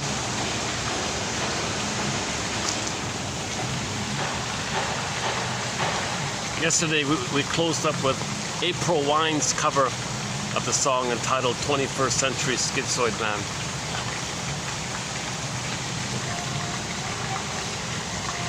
So let's not do it here this time. Let's check the battery. Hold a sec. What do we got here? 534, 20% on the battery. Okay. So let's close this up in a few minutes here. Any final thoughts here? Not one of my better videos today. So that's going to happen. There's a bit of a up and down with the quality of the quotes and the mood of my delivery. If I've got good quotes and I'm feeling upbeat, those are my good videos. If I'm feeling just so not so great and the quotes are so, it's kind of like that. I feel a little absent-minded and sluggish throughout this video. I wouldn't be bothered at all if this video got lost or if I just deleted it. I don't feel like this was one of my better videos. But I want to post the quotes. I'm behind like about 25 pages, so I want to keep going so I can post the quotes.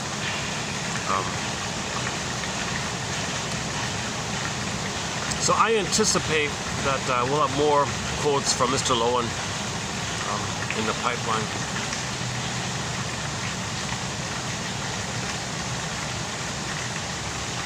I've only known him from that book called Narcissism. On the front cover,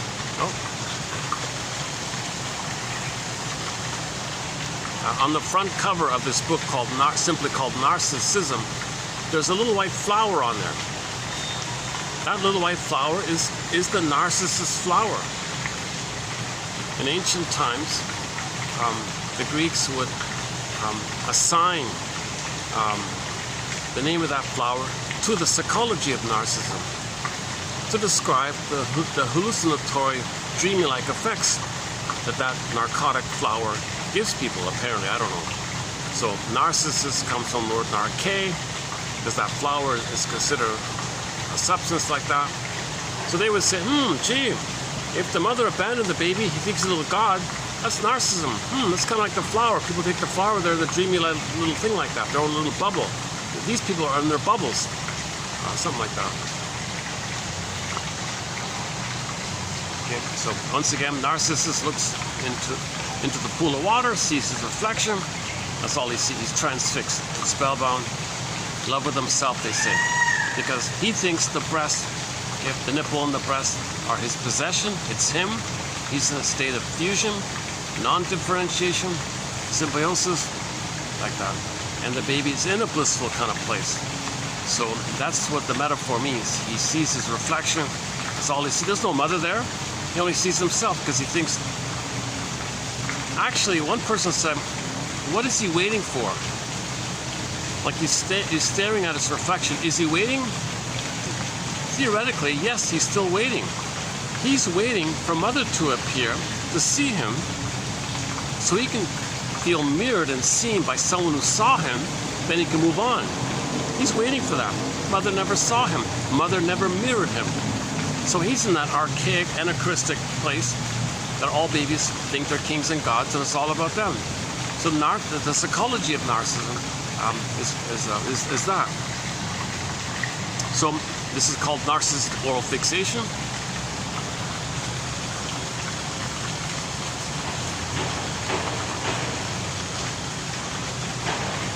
Part-object relating. Obviously it's schizoid. There's a schizoid component to it. You can't love like that.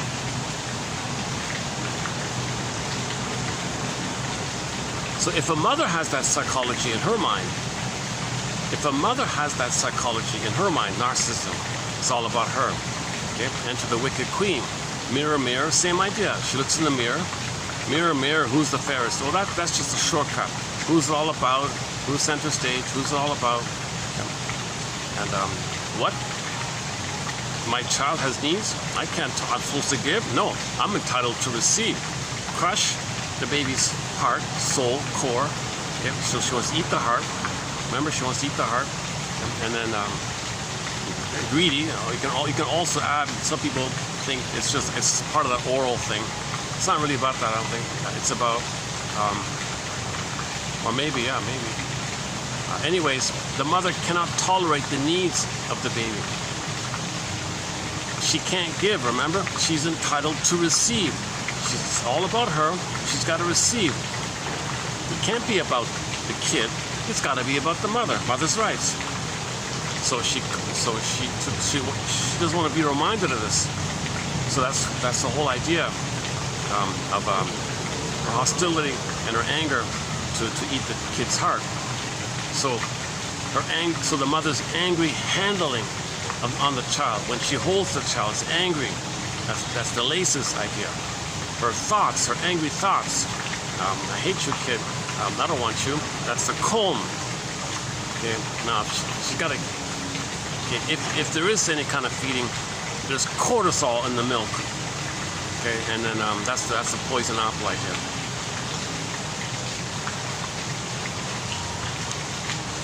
So anybody born to a narcissistic mother, okay, they're going to feel that their budding beauty called Snow White is going to be frozen in a coffin like that.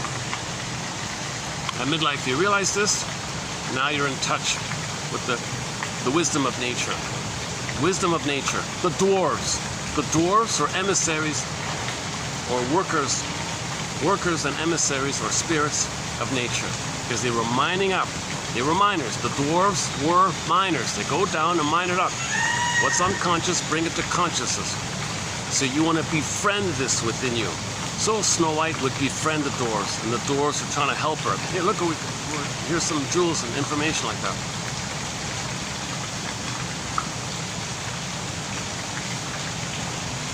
And the famous kiss scene simply means when she felt restored and did the mining work, the moment she can express it, that's like a kiss, and the prince is the activity that she can express, maiden king. So there's no outer, it's not a rescue fantasy of some outer person coming in, like nothing like that. It's a metaphor that the moment she feels she can express her beingness, that moment is like a little kiss moment. And the activity, it's a symbol that within the person they can express. Back to Pegasus and Cryosaur, if they can express. So you're in touch with your feelings, and then you can express it. The expressing of your feelings, that's the masculine and feminine. So there's the marriage like that. So they got married, right? The marriage is within, like that.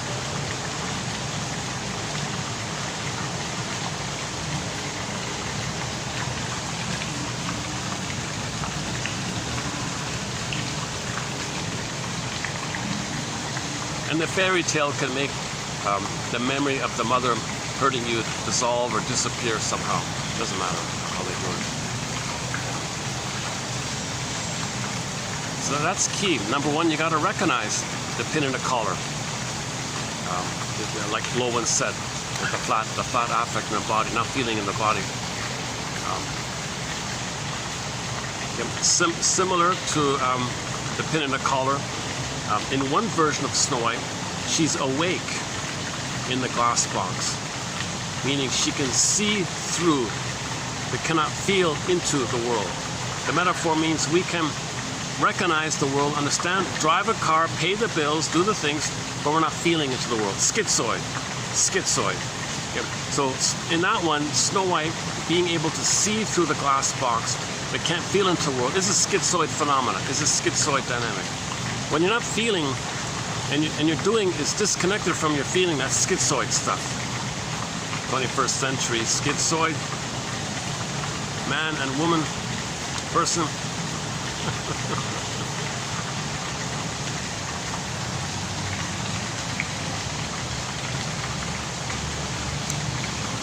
People say it's the age of narcissism. He says, no, it's the age of schizoidism. And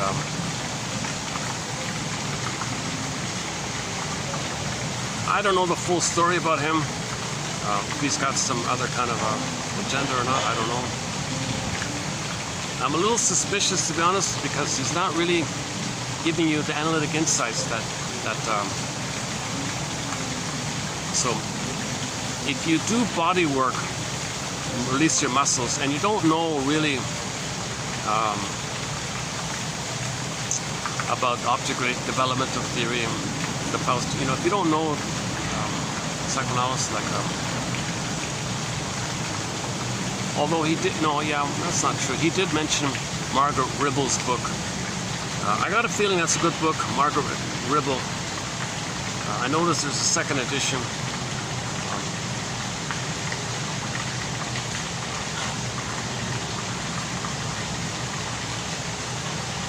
But he never talks about projection or some of the basics like that. Repetition, compulsion. Does he talk about repetition, compulsion, projection? I don't know. I haven't got that far yet.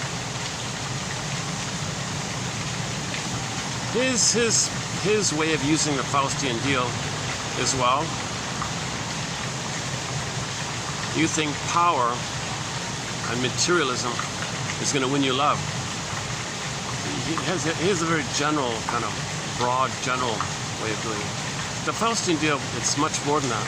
The Faustian deal is you identify with the aggressor. So now you have to power the mother because you are her.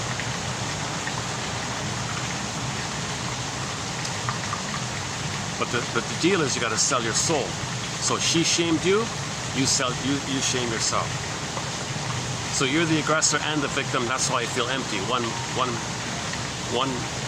There's a 1 plus and a 1 minus, so there's a negative. That's from Lowen, that idea. But to feel empty and negative, to feel nothing, you need someone to shame. That's the Faustian deal. So it's perverted stuff, and it never works. It can't deliver. It's not going to work.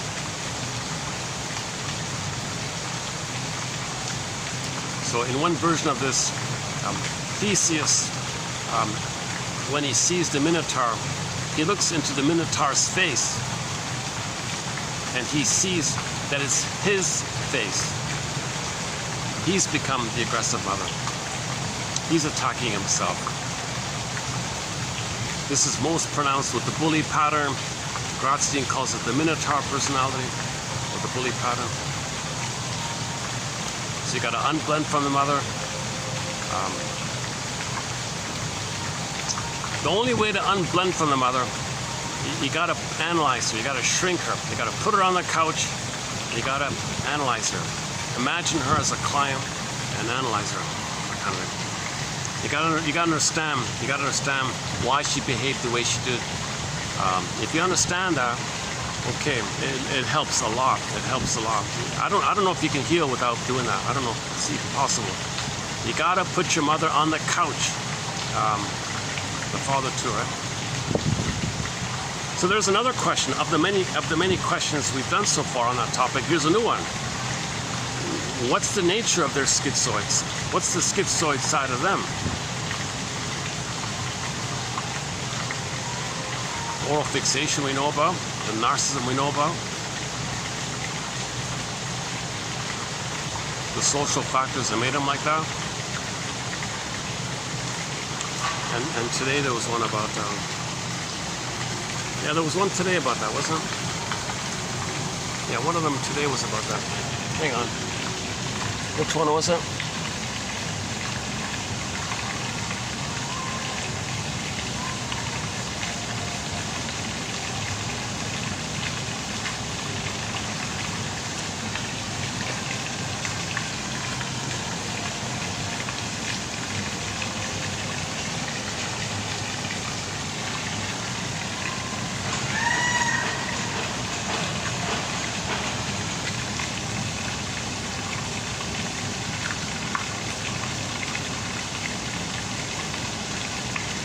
Oh, what am I doing?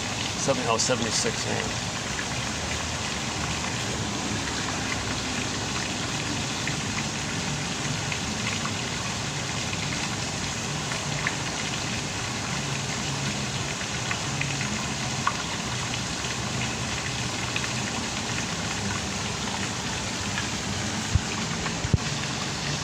Yeah, did they identify with a parent, and how did their parent treat them, and they're treating themselves that way, huh? So think about your parents' relationship with their parents, if you can.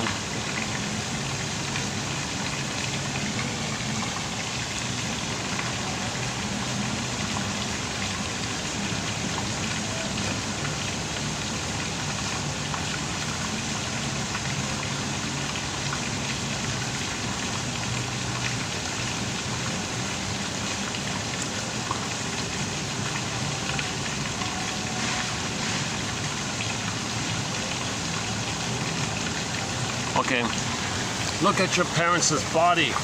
Look at your parents' were they stiff like that, or were things frozen somehow in the body? Is there some kind of compulsive rigidity about their body somehow?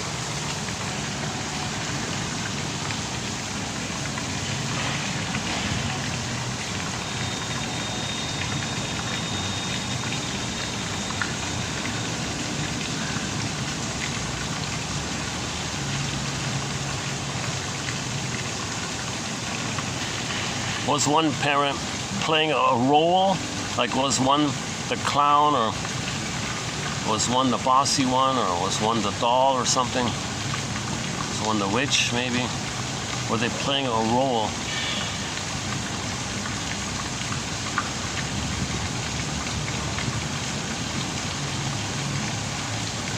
Repetition compulsion, the need to repeat painful, traumatic experiences. It can be illustrated by the example of the person who has an inner feeling of rejection, yet continually exposes himself to situations in which he is rejected. So if he was rejected, if the father was rejected, he might be the rejecter. If he makes the Faustian deal with the mother, he acts like her, identifies with her. If you identify with a parent, that's schizoid, because you don't know who you are anymore. Who are you meant to be? Who are you meant to be? If you're the mother or the father, where's you? That's split off, psychic splitting. The potential of your identity is split off. So this detachment or disconnect is called schizoid. So think about that identification. Or think about yourself. Are you imitating just like a parent? Are you acting or talking or thinking just like one of your parents? It's one thing to maybe pick up some of their mannerisms, or you learn something from them, or some habits. And that's one thing, to do some slight imitative things. But are you really feelingly like that? Like, do you have the same kind of identity like one of the parents? That means that's a schizoid issue.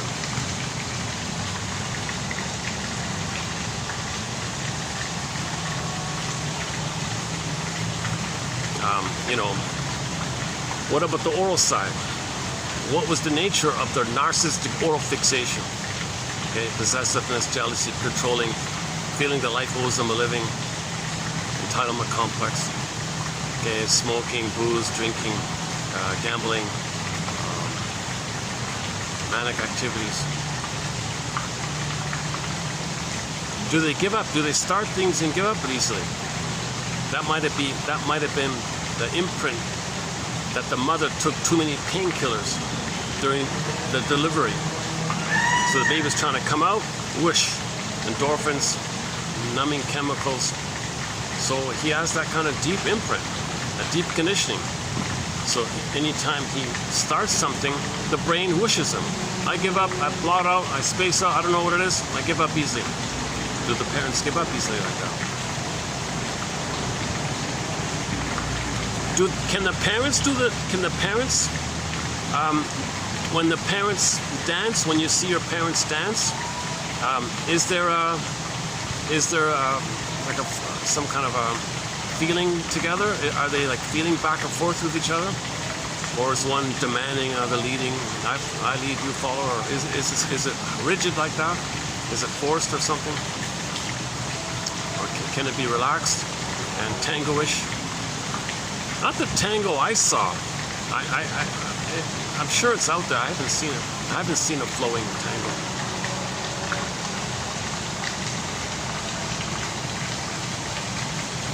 It might just be that a man and a woman was embodied, and they just spontaneously danced like that, and everybody imitated them.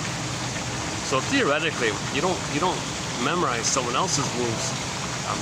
The couple would just freely dance together. Every couple would have their spontaneous tango.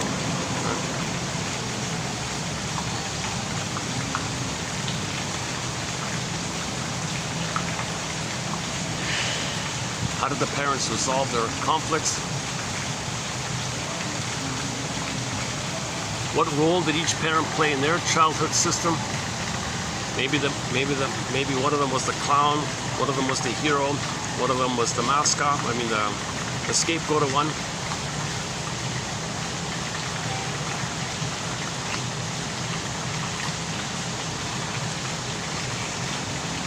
Yeah, let's add that. Think about the body. Think about the body of your parents. What can you guess is going on like that? Because the body is an expression of the childhood trauma, right? Did both parents have tight musculature, body armor? That's frozen fear, frozen anger, permanent emergency. So that's a sign of trauma. So if your parents are very tense, you know they had trauma.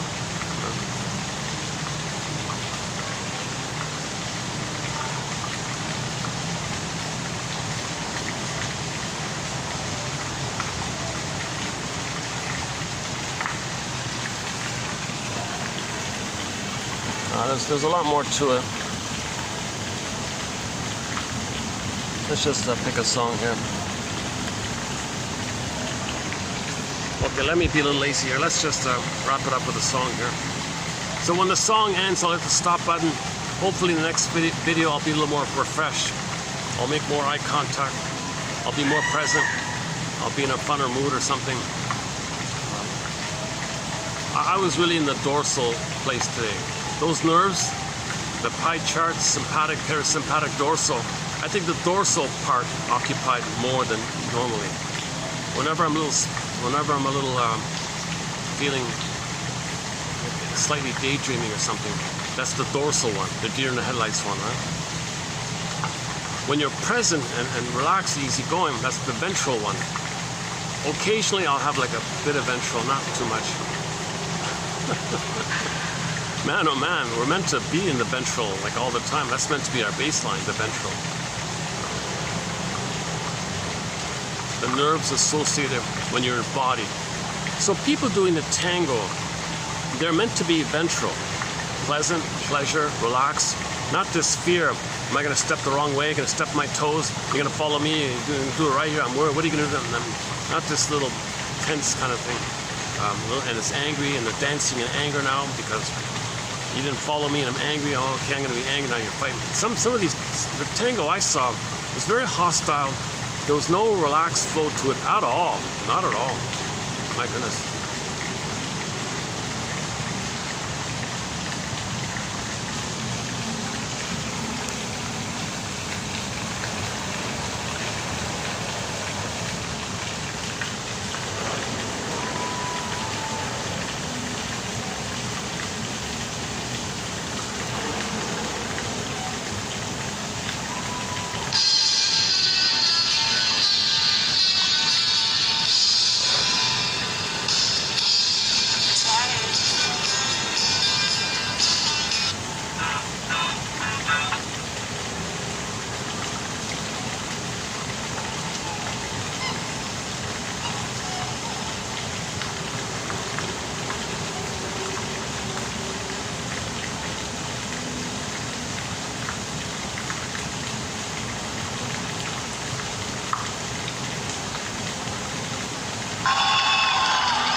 close up with some delirium. Delirium. Here's a song of theirs called Truly. And when this ends, I'll see you in the next video. So as usual, your mission, should you choose to accept it, submit it for your approval and consideration, of course, is to skim the material below. If anything piques your curiosity, well, run with it, go with it. What does this remind me of? What does it suggest to me? If the feeling appears, validate the feeling. I must have a very good reason for feeling or hunching or sensing this. Where in the body is it? Aha. I must have a very good reason for feeling tense here. Just validate by saying, I must have a very good reason for feeling tension here. What's the most tense thing about this tension? And just loosen it up like that. And I'll see you in the next video. May the psychoanalytic spirit be with you.